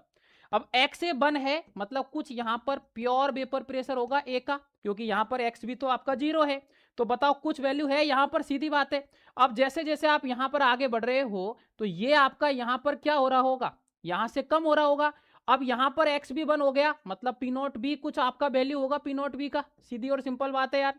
तो ये आपका यहाँ पर क्या था, 0 था, और जब इन दोनों को अपन ऐड कर दोगे तो ये आपका पी टोटल आ जाएगा जो कि क्या है P A plus P B. तो यहां पर ये पी ए बराबर P naught A X A, और ये यहां पर जो आपने नेक्स्ट वैल्यू देखी है पी बी बराबर क्या थी, P naught B X B, P naught B X B, और ये आपका यहां पर जो वैल्यू वो आपका क्या है पी टोटल बराबर P A plus P B. तो ये आपका नॉर्मल ग्राफ है। अब यहां पर दो डेविएशन अपन पढ़ेंगे पॉजिटिव और नेगेटिव, तो मैं अभी बता देता हूं पॉजिटिव में कुछ नहीं होगा, इस लाइन के ऊपर एक आपका ऊपरला कर्व बन जाएगा, पॉजिटिव मतलब ऊपर की साइड, और नेगेटिव में आपका जो लाइन है वो आपका जैसे यहां पर नीचे की साइड अगर दिखा देंगे अपन इस लाइन के तो नेगेटिव हो जाएगा, और इसके ऊपर दिखा देंगे दोनों साइड तो वो आपका पॉजिटिव हो जाएगा। जैसा कि यहां पर देखो आप दिख रहा होगा ये नीचे दिखाया गया मतलब ये नेगेटिव वाला आपका ये ग्राफ है, ठीक है ना, याद रखना। और ये रहा पूरा ग्राफ आप देख सकते हो, ठीक है, दिख भी रहा होगा आपको। अभी अपन ये तो ड्रॉ किया था, पॉजिटिव में देखो आपका कर्व ऊपर है, नेगेटिव में देखो कर्व आपका नीचे, ठीक है। नॉन आइडियल सॉल्यूशन जो आपके राउट लो को फॉलो नहीं करते हैं वो नॉन आइडियल सॉल्यूशन कहलाते हैं, याद रखना सभी बच्चे। नेगेटिव और पॉजिटिव दो प्रकार से देखते हैं, पॉजिटिव में डेल्टा एच और डेल्टा बी आपका ग्रेटर देन 0 हो जाएगा और सॉल्यूशन का जो वेपर प्रेशर है वो ज्यादा रहेगा। यहाँ नेगेटिव है तो सॉल्यूशन का कम रहेगा, डेल्टा एच और डेल्टा बी भी आपका लेस देन 0 होगा। ग्राफिकली मैंने आपको समझा दिया है सीधा और सिंपल कैसे ग्राफ ड्रॉ करते हैं। बात करते हैं यहाँ पर आगे, लेकिन यहाँ पर कुछ और इंपॉर्टेंट चीजें हैं जो मैं आपको बता देता हूँ, सभी बच्चे ध्यान से सुन लेना जो भी अभी मुझे यहाँ पर देख रहे हैं। कुछ कंपटीशन एग्जाम के लिए सवाल पूछ जाते हैं पॉजिटिव डेविएशन नेगेटिव डेविएशन में पर एक आपने यहाँ पर आइडियल सॉल्यूशन पढ़ा। देखो आइडियल सॉल्यूशन के एग्जांपल पहली बात तो याद रखना, जैसे आप बोल सकते हो हेक्सेन एंड हेप्टेन बोल सकते हो, जैसे आपका बेंजीन एंड टोल्यून बोल सकते हो क्योंकि सेम टाइप के हैं ये, ठीक है, बेंजीन एंड टोल्यून बोल सकते हो। अब याद रखना एक होता है डेल्टा एस और एक होता है डेल्टा जी, ये हमेशा ग्रेटर देन 0 होता है, ये हमेशा लेस देन 0 होता है, ये सब जगह सेम है, चाहे कैसी भी सिचुएशन हो सब जगह सेम है, ये कंपटीशन एग्जाम के लिए इंपॉर्टेंट है, सब में सेम है ये रिलेशन, याद रखना। पॉजिटिव का मतलब होता है एल्कोहल प्लस वाटर, कभी भी एल्कोहल प्लस वाटर आ जाएगा तो समझ जाना पॉजिटिव है, और नेगेटिव डेविएशन का मतलब होता है एसिड प्लस वाटर, कभी भी एसिड प्लस वाटर आ जाए, ठीक है ना, जैसे मान लो HNO3 प्लस H2O ले लिया, एसिड प्लस वाटर है तो वो आपका नेगेटिव डेविएशन है। अल्कोहल प्लस वाटर ले लिया जैसे C2H5OH प्लस H2O ले लिया तो वो आपका यहाँ पर पॉजिटिव डेविएशन होगा। ये सभी बच्चों को याद होना चाहिए, याद रखना। हालांकि मैं कई सारे क्वेश्चंस करवाने वाला हूँ तो बहुत बेहतरीन तरीके से यहाँ पर अपन चीज़ों को और सीखेंगे आने वाले समय में, आपको बिल्कुल टेंशन नहीं लेना है। नेक्स्ट आता है कोलिगेटिव प्रॉपर्टी, ठीक है, सीधी सिंपल चीज़ है, ध्यान से सुनना और समझना। क्या है कोलिगेटिव प्रॉपर्टी? ये एक ऐसी प्रॉपर्टी है प्यारे दोस्त, ठीक है ना, जो आपका नंबर ऑफ सॉल्यूट पार्टिकल के ऊपर डिपेंड करती है। किसके ऊपर डिपेंड करती है? नंबर ऑफ सॉल्यूट पार्टिकल के ऊपर डिपेंड जो प्रॉपर्टी करती है उसी को कोलिगेटिव प्रॉपर्टी बोलते हैं। याद रखना, जो number of solute particle irrespective of their nature relative to the total number of particle present in the solution are called colligative property. चार तरीके से पढ़ेंगे अपन, रिलेटिव लोअरिंग वेपर प्रेशर, दूसरा अपन पढ़ेंगे elevation in boiling point, depression in freezing point, और एक पढ़ेंगे अपन ऑस्मोटिक प्रेशर। ये 4 प्रकार की कोलिगेटिव प्रॉपर्टी है जिनको यहां पर अपन को पढ़ना है। ठीक है, ध्यान से देखना एक एक चीज को अपन। एक होगा आपका, मैंने बताया था elevation in boiling point, elevation in boiling point, ये डिप्रेशन इन फ्रीजिंग पॉइंट। अब देखो ये क्या है, कैसे हैं, सारी चीजें डिटेल में मैं बताऊंगा, बस थोड़ा सा आप इंतजार करते चलो। ठीक है, उसके बाद में आपका यहां पर आ गया, ठीक है, रिलेटिव लोअरिंग वेपर प्रेशर, और नेक्स्ट आपका यहां पर osmotic pressure, osmotic osmotic pressure. ठीक है, अब देखो भाई साहब रिलेटिव लोअरिंग वेपर प्रेशर क्या है, एक एक करके पूरा अच्छे से समझेंगे चीजों को, ध्यान से सुनना। यहां पर सबसे पहला है रिलेटिव, नाम से स्पष्ट हो रहा है रिलेटिव मतलब किसी के रेशियो में आपको चीजें यहां पर देखनी पड़ेगी, किसी के रेस्पेक्ट में। लोअरिंग मतलब कम हो रहा है क्या, वेपर प्रेशर। मान लो किसी सब्सटेंस का प्योर वेपर प्रेशर P0 था, अब आपने उसमें कोई नॉन वोलेटाइल सॉल्यूट ऐड कर दिया तो कुछ तो आपका कम होगा वेपर प्रेशर। तो मान लीजिएगा कि आपका सॉल्यूशन के रेस्पेक्ट में आप देख रहे हो तो ये कम हो गया, किसके ये आपका चेंज आ गया, किसके रेस्पेक्ट में देख रहे हैं, इनिशियल के रेस्पेक्ट में, मतलब P0 के रेस्पेक्ट में। तो यही है आपका रिलेटिव लोअरिंग वेपर प्रेशर, जो कि आपका मोल फ्रैक्शन ऑफ सॉल्यूट के यहां पर बराबर होता है, याद रखना। ये क्या है, XB यहां पर मोल फ्रैक्शन ऑफ सॉल्यूट। तो इतना आसानी से मैंने आपको समझा दिया है। कुछ आपका प्योर वेपर प्रेशर था, कुछ आपने नॉन वोलेटाइल सॉल्यूट ऐड किया, कुछ डिक्रीजमेंट, कुछ आपको चेंज नजर आएगा, कम हुआ सॉल्यूशन के रेस्पेक्ट में अपॉन में initial, mole fraction of solute के बराबर होता है। एक्स भी आपको पता ही है, NB अपॉन में Na प्लस NB होता है। अब याद रखना, अगर डाइल्यूशन की कंडीशन हुई, यहीं पर मैं बता रहा हूं आपको एक्स्ट्रा, डाइल्यूशन की अगर कंडीशन हुई तो आपको पता है यहां पर, अगर डाइल्यूशन का मतलब है कि एक एक्स्ट्रा चीज है, यहां पर आपने एक्स्ट्रा वाटर ऐड कर दिया है, तो उस केस में प्यारे बच्चों क्या होता है, एक चीज आपका नेग्लिजिबल हो जाएगा। मतलब यहां पर जो Na है ना, Na उसको अप्रोक्सीमेटली यहां पर अपन क्या लेके चलेंगे, Na और NB। तो ये तो सॉल्यूट है, अब सॉल्वेंट आपका मान लो बहुत ज्यादा हो गया, भाई सीधी बात है, अगर आपका यहां पर Na और NB अगर आपका मान लो यहां पर अपन ने सॉल्यूट ले रखा है यहां पर, ठीक है ना, और Na आपका यहां पर सॉल्वेंट है, और डाइल्यूशन मतलब डाइल्यूट कर दिया मतलब एक्स्ट्रा अमाउंट सॉल्वेंट की ऐड कर दी, तो सॉल्वेंट इतना ज्यादा हो गया और सॉल्यूट अगर इतना सा है, तो मुझे बताओ आपका एक चीज नेग्लिजिबल हो गई। तो उस केस में याद रखना यहां पर NB अपॉन क्या लेंगे, अपन Na लेंगे, क्योंकि NB आप यहां पर सॉल्यूट बहुत कम है तो इसको आपको नेग्लिजिबल मानना पड़ेगा, मतलब NB बराबर अप्रोक्सीमेट में आपको बन लेना पड़ेगा। तो ये कंपटीशन एग्जाम के लिए याद रखना। तो relative lowering vapour pressure is the ratio of the vapour pressure lowering of a solution to the vapor pressure of the pure solvent. It's a colligative property, meaning it depend on the number of solute particle, not their nature in the solution. तो ये याद रखना सभी बच्चे। Next है elevation in boiling point. ठीक है, क्या है एलिवेशन इन बॉइलिंग पॉइंट, देखो नाम से स्पष्ट हो रहा है, एलिवेशन मतलब कुछ आपने किया होगा, बॉइलिंग पॉइंट मतलब कुछ, जो आपका जो बॉइलिंग पॉइंट का मतलब आपको जनरली पता होगा, कोई भी चीज जिस टेम्परेचर पर बॉइल स्टार्ट हो जाता है, ठीक है ना, बॉइलिंग स्टार्ट हो जाती है, जैसे वाटर 100 डिग्री सेल्सियस पर जनरली बॉइल स्टार्ट हो जाता है, तो यहाँ पर उसमें कितना आपने यहाँ पर एलिवेशन मतलब इंक्रीजमेंट किया एक तरीके से, है ना। जैसे मान लो कुछ था, उसमें आपने नॉन वोलेटाइल सॉल्यूट ऐड कर दिया, ठीक है, सॉल्यूएंट था आपका, नॉन वोलेटाइल सॉल्यूट मिलाया, तो आपका वेपर प्रेशर घटने लगेगा। अब घटेगा तो अपन को बढ़ाना तो पड़ेगा भाई, टेम्परेचर तो बढ़ाना पड़ेगा। तो जो आपका यहां पर दोनों के बीच में गैप आएगा इनिशियल और जो आपने बढ़ाया है, उस गैप को ही एलिवेशन इन बॉइलिंग पॉइंट के नाम से जानते हैं, जिसको डेल्टा टीबी से डिनोट करते हैं। सीधी और सिंपल बात, अभी ग्राफिकली समझाऊंगा, ध्यान से सुनना। Boiling point is defined as the temperature, boiling point का डेफिनेशन सुन लो आप। पहली बात तो एक ऐसा temperature which a liquid saturated vapour pressure equal to the atmospheric pressure, ठीक है ना, जो सराउंडिंग का एटमॉस्फेयर प्रेशर होता है वो दोनों आपका यहां पर इक्वल हो जाते हैं, उस टेम्परेचर को यहां पर क्या बोलते हैं, बॉइलिंग पॉइंट बोलते हैं। Boiling point elevation, the amount that boiling point of A solution increase from the boiling point of the pure solvent. Freezing point depression, ठीक है ना, नेक्स्ट अपन यहां पर फ्रीजिंग पॉइंट के बारे में अपन बाद में चर्चा करेंगे, अभी इस पे नहीं जाएंगे, अभी अपन यहां पर इसी को सीखेंगे ग्राफिकली।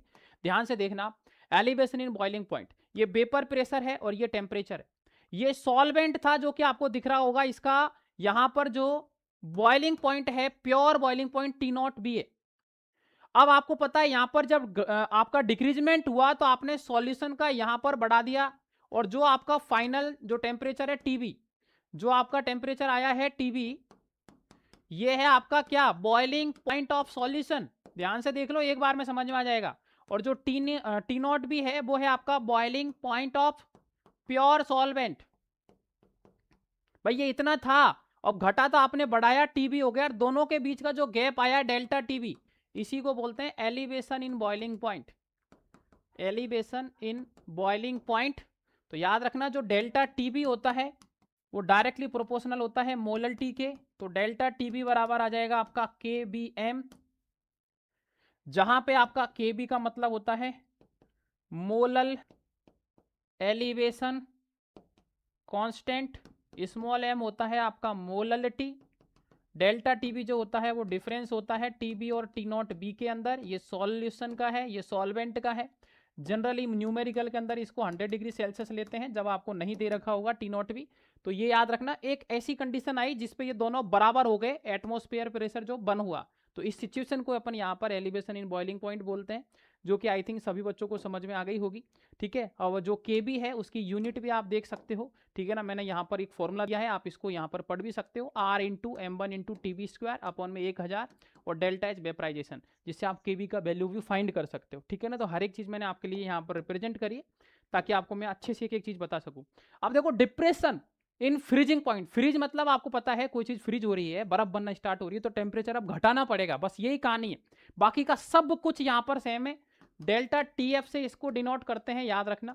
अब ध्यान से समझना, the freezing point is the temperature of a liquid at which its change its state from liquid to solid. आपको पता है कोई लिक्विड था, अब टेम्परेचर डाउन करेंगे तो वो बर्फ आइस बनेगा, तो वो आपका यहाँ पर सॉलिड वाली कंडीशन में जाएगा एट एटमॉस्फेरिक प्रेशर। तो फ्रीजिंग पॉइंट डिप्रेशन क्या है, amount that the freezing point of A solution decrease from the freezing point of the pure solvent. क्योंकि घटानी पड़ेगी यार, तभी तो बर्फ बनेगा, सीधी और सिंपल बात है। तो इसको भी ग्राफिकली समझ सकते हो।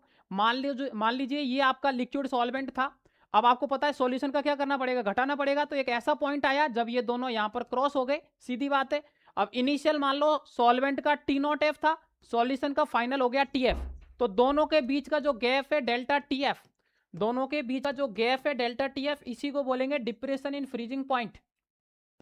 डिप्रेशन इन फ्रीजिंग पॉइंट, सीधी और सिंपल बात। जहां पे आपको दिख रहा होगा डेल्टा टी एफ भी डायरेक्टली प्रोपोर्शनल मोलर टी के होता है, डेल्टा टी एफ बराबर के एफ एम ही होता है। ये आपका यहाँ पर डिप्रेशन कांस्टेंट है, डिप्रेशन फ्रीजिंग कांस्टेंट। अब देखो यहाँ पर क्या है, डेल्टा टी एफ का जो वैल्यू है ना मेरे दोस्त, टी नॉट एफ माइनस का टी एफ होता है, याद रखना। क्योंकि आपको पता है फाइनल, अब यहां पर ये दिख रहा होगा टी नॉट एफ, ये आपका फाइनल है, ये आपका यहाँ पर एक तरीके से इनिशियल है। तो याद रखना टी नॉट एफ का जो वैल्यू है वो 0 डिग्री सेल्सियस लेके चलते हैं जनरली, क्योंकि बर्फ बनना आपका 0 से जस्ट स्टार्ट हो जाता है। तो आपका यहाँ पर टी नॉट एफ का वैल्यू न्यूमेरिकल में 0 डिग्री सेल्सियस ले सकते हो, बाकी का मोलर टी तो आपको पता ही है। तो यहाँ पर आपको टी नॉट एफ समझ में आ गया होगा। के एफ की अगर मान लो वैल्यू का अगर पता करना है तो यहाँ आपको के एफ का भी मैंने बताया है कि के एफ बराबर R into M one into T F square 1000 into delta H आपका फ्यूजन। बात करते हैं यहाँ पर आगे। ठीक है, तो याद रखना सभी बच्चे, जो टी एफ होता है, ठीक है ना, जो टी एफ होता है ये आपका फ्रीजिंग पॉइंट है सॉल्यूशन का। ठीक है ना, फ्रीजिंग पॉइंट सॉल्यूशन। और जो टी नॉट एफ होता है ये सॉल्वेंट के लिए है। ठीक है ना, ये सभी बच्चों को वैसे तो पता होगा। ठीक है, तो एकदम आसान कहानी है और ग्राफिकली भी मैंने आपको ये सारी चीजें समझा दी है। अब देखो मेरी बात सुनो, पहली बात आपको बिल्कुल कंफ्यूजन में नहीं आना यार, ठीक है ना। तो यहां पर ठीक है, नेक्स्ट अब देखो सबसे इंपॉर्टेंट बात मैं यही बता रहा था, एलिवेशन इन बॉइलिंग पॉइंट और डिप्रेशन इन फ्रीजिंग पॉइंट, इसमें से कुछ भी नहीं पूछा जाएगा एग्जाम में, सिर्फ पता होना चाहिए यार कि delta TB elevation boiling point है, जो कि टीबी और टी नॉट बी का डिफरेंस है, जो कि केबीएम के बराबर होता है। और आपका depression in freezing point delta TF है, जो कि आपका के एफ एम के बराबर होता है। यहाँ पर के एफ क्या है, एम क्या है, डेल्टा टी एफ क्या है, टी नॉट एफ और टी एफ का डिफरेंस है। बस इनका मीनिंग पता होना चाहिए और कुछ भी आपके एग्जाम में नहीं पूछा जाएगा, ये मैं आपको बता देता हूँ। बट अपन ने चीजें हर एक चीज को समझा है ताकि अपन को रिस्क नहीं लेना, हर चीज अपन को पता होनी चाहिए कि यार इसका मतलब क्या है। नेक्स्ट आपका ऑस्मोटिक प्रेशर आता है, और ऑस्मोटिक प्रेशर से पहले अपन पढ़ेंगे एक ऑस्मोसिस। क्या पढ़ेंगे, ऑस्मोसिस। देखो ये इसको मैं पहले तो आपको बहुत आसानी से समझा देता हूँ, ऑस्मोसिस का मतलब क्या है, एक बार में समझ में आ जाएगा। आपने घर में चाय बनाई होगी, और जब अपन घर में चाय बनाते हैं तो आपको पता होगा जब चाय बनाते हैं तो चाय बनने के बाद में एक छाननी होती है, उससे अपन चाय को छानते हैं। तो वो क्या करती है, जो चाय है उसको पास कर देती है, और जो ऊपर से जो पार्टिकल डाले आपने सॉलिड पार्टिकल, जैसे अदरक हो गया, ठीक है, आपका चाय का पत्ती हो गया, उसको रोक देती है।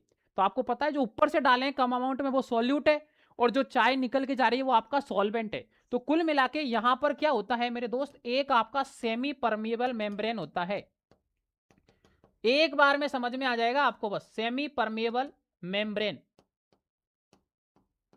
अब ये क्या करता है मेरे दोस्त, ध्यान से सुन लेना, ये सॉल्वेंट के पार्टिकल को तो पास कर देता है, सॉल्वेंट के पार्टिकल को तो पास कर देता है, और सॉल्यूट का जो पार्टिकल है उसको रोक देता है, उसको यहां पर पास नहीं करता।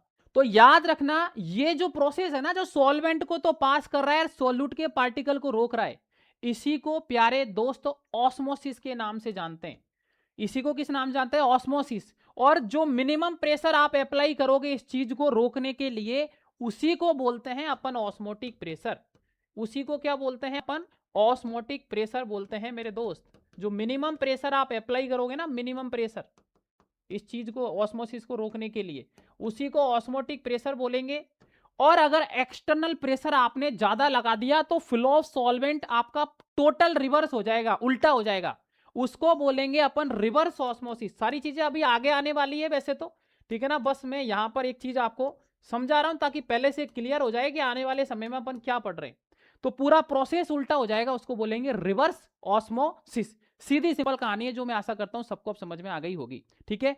तो अपन देख लेते हैं यहां पर, osmotic pressure is the pressure required to stop flow of solvent molecule, ठीक है ना, from a region of lower solute concentration to the higher, ठीक है ना, solute concentration across a semi permeable membrane. ये सेमी परमिएबल मेम्ब्रेन, ठीक है ना, इसको मैं थोड़ा सा आगे बताता हूं। ये आपका सेमी परमिएबल मेम्ब्रेन है। अब आपको पता है ये सॉल्वेंट है, ये सॉल्यूशन है, ठीक है ना, तो यहां से पार्टिकल जा रहे हैं, ठीक है ना, यहाँ सॉल्वेंट है तो आपका सॉल्यूट पार्टिकल कम होंगे, तो इसलिए लोअर कंसंट्रेशन अपन हायर कंसंट्रेशन में जा रहे हैं। आपने मिनिमम प्रेशर अप्लाई कर दिया, वो आपका यहां पर क्या है, ऑस्मोटिक प्रेशर। तो ऑस्मोसिस क्या है, osmosis is the spontaneous movement of a solvent typically water through a semi permeable membrane from a region of lower solute concentration. क्योंकि भाई सॉल्वेंट है तो शुरू में सॉल्यूट तो बहुत कम होंगे, तो लोअर कंसंट्रेशन से अपन हायर कंसंट्रेशन सॉल्यूशन में जा रहे हैं, तो यहां पर हायर कंसंट्रेशन की तरफ जा रहे हैं। तो ये जो सेमी परमिएबल मेम्ब्रेन है जिसके थ्रू सॉल्वेंट का फ्लो हो रहा है आपका, इसी को ऑस्मोसिस बोलते हैं। और जो मिनिमम प्रेशर अप्लाई करते हैं उसको ऑस्मोटिक प्रेशर बोलते हैं। और अगर एक्सटर्नल प्रेशर ज्यादा हो गया है तो रिवर्स ऑस्मोसिस होता है। जैसे घर में अपन आरओ वगैरह यूज करते हैं तो उसमें रिवर्स ऑस्मोसिस का फंडा ही काम आता है। तो आज से आपके घर वाले पूछे, आप भाई साहब आरओ लगा रखा है, क्या है इसका फायदा, तो आप उनको बता सकते हो कि ये इसका यहां पर क्या काम है, और यहां पर रिवर्स ऑस्मोसिस लग रहा है। Osmotic pressure is defined as the minimum pressure applied to a solution to stop the flow of solvent molecule through a semi-permeable membrane। तो बताया मैंने आपको अभी, ऑस्मोटिक प्रेशर का मतलब यही है, जो मिनिमम प्रेशर अप्लाई करते हैं अपन, स्टॉप क्या, flow of solvent molecule through a semi permeable membrane, उसी को ऑस्मोटिक प्रेशर बोलते हैं, जिसको पाई से अपन जनरली डिनोट करते हैं। आगे इसके बारे में आपको थोड़ा सा और डिटेल में बताऊंगा, ठीक है, ध्यान से देख लीजिएगा, ठीक है। तो देखो भाई, जो ऑस्मोटिक प्रेशर है वो कंसंट्रेशन पे डिपेंड करता है और टेम्परेचर पर भी डिपेंड करता है, याद रखना। तो याद रखना यहां पर पाई बराबर आ जाएगा CRT, जहां पर बस यही आपके एग्जाम में पूछा जाएगा, याद रखना। इतना कुछ में से सिर्फ ऑस्मोसिस की डेफिनेशन काम की थी, ऑस्मोटिक प्रेशर का डेफिनेशन काम का था, और ये रिलेशन जो है ना, मैथमेटिकल एक्सप्रेशन, ये काम का है सारे एग्जाम के लिए। पाई आपका ऑस्मोटिक प्रेशर है, सी आपका याद रखना मोलर कंसंट्रेशन है, एक तरीके से आप मोलरिटी भी इसको बोल सकते हो, मोलर कंसंट्रेशन है, मोलरिटी भी बोल सकते हो। आर आपका यूनिवर्सल गैस कांस्टेंट है, यूनिवर्सल गैस कांस्टेंट है, जिसकी वैल्यू आप 1/12 या फिर आप 0.0, ठीक है ना, 8 के आसपास ले सकते हो, क्योंकि 1/12 की जो वैल्यू आप सॉल्व करोगे तो लगभग यही आती है, 0.08314। टी आपका टेम्परेचर होता है, ठीक है ना, टी आपका टेम्परेचर होता है। तो बस ये आपको पता है, देन आपका काम हो जाएगा। नेक्स्ट आपका प्यारे बच्चों, 3 टाइप के सॉल्यूशन यहां पर एग्जिस्ट करते हैं, जिनसे भी आपसे यहां पर एग्जाम में सवाल पूछा जाता है। एक होता है आइसोटोनिक, एक होता है हाइपोटोनिक, और एक होता है आपका हाइपरटोनिक। देखो यहां पर प्यारे बच्चों, आइसोटोनिक का मतलब क्या है, आइसोटोनिक का मतलब यह है कि एक ऐसा सॉल्यूशन जिसका ऑस्मोटिक प्रेशर बराबर होता है। यहां पर एक ऐसा सॉल्यूशन जिसमें ऑस्मोटिक प्रेशर बराबर होता है, यहां पर उसको आइसोटोनिक सॉल्यूशन बोलते हैं। अगर मान लो ऑस्मोटिक प्रेशर पाई 1 पाई 2 दो चीज है, उनका बराबर है, आइसोटोनिक। हाइपर और हाइपो, याद रखना, एक बार में समझ में आ जाएगा। पाई 1 मान लो ग्रेटर देन पाई 2 है, तो जिसका ऑस्मोटिक प्रेशर ज्यादा होता है उसको हाइपर बोलते हैं, और जिसका कम होता है उसको हाइपो बोलते हैं। बोलते ना वो तू ज्यादा हाइपर हो रहा है क्या, बोलते ना अपन लैंग्वेज यूज करते हैं, हाइपर मतलब ज्यादा, जिसका ऑस्मोटिक प्रेशर ज्यादा है वो हाइपर, कम वाला आपका हाइपो। रिवर्स ऑस्मोसिस मैंने आपको बताया था, एक्सटर्नल प्रेशर जब ज्यादा होता है तो फुल ऑफ सॉल्वेंट रिवर्स हो जाता है। Process of movement of solvent through a semi permeable membrane from the solution to the pure solvent by applying excess या external pressure on the solution side is called reverse osmosis. सीधा और simple आप देख भी सकते हो घर में जो आरओ वगैरह यूज करते हो आप। उसके बाद में आपका यहां पर प्यारे बच्चों नेक्स्ट जो आपका लास्ट कॉन्सेप्ट बचता है वो बचता है आपका बॉन्ट ऑफ फैक्टर, ठीक है ना। अब बॉन्ट ऑफ फैक्टर क्यों आया मार्केट में, देखो हुआ क्या, आपने मान लो सॉल्यूशन में कोई भी एक सॉल्यूशन है उसमें 10 पार्टिकल डाले और वो टूट के आपके 20 पार्टिकल हो गए, तो टूट गया। मान लो 20 डाले और वो 20 जुड़ के आपके 10 हो गए, तो जो टूट गया उसको बोलते हैं डिसोसिएशन और जुड़ गया उसको बोलते हैं एसोसिएशन। तो ये बीमारी हो गई एक तरीके से यार, 10 डाल रहे हो 20 हो जा रहा है, 20 डाल रहे हो 10 हो जा रहा है।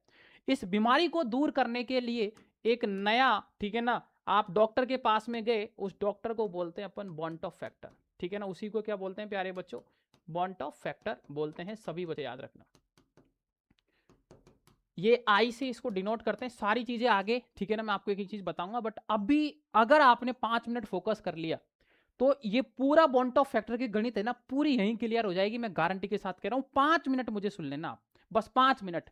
बॉन्ट ऑफ फैक्टर से पहले आपको पहली बात तो देखो इसके कुछ इंपॉर्टेंट रिलेशन है जो बता देता हूं, उसके बाद इसके ऊपर बात करूंगा मैं। आई जो होता है ये रेशियो होता है आपका नॉर्मल मोलर मास अपॉन में एबनॉर्मल मोलर मास, पहली बात तो ये याद रखना, ठीक है। Abnormal normal molar mass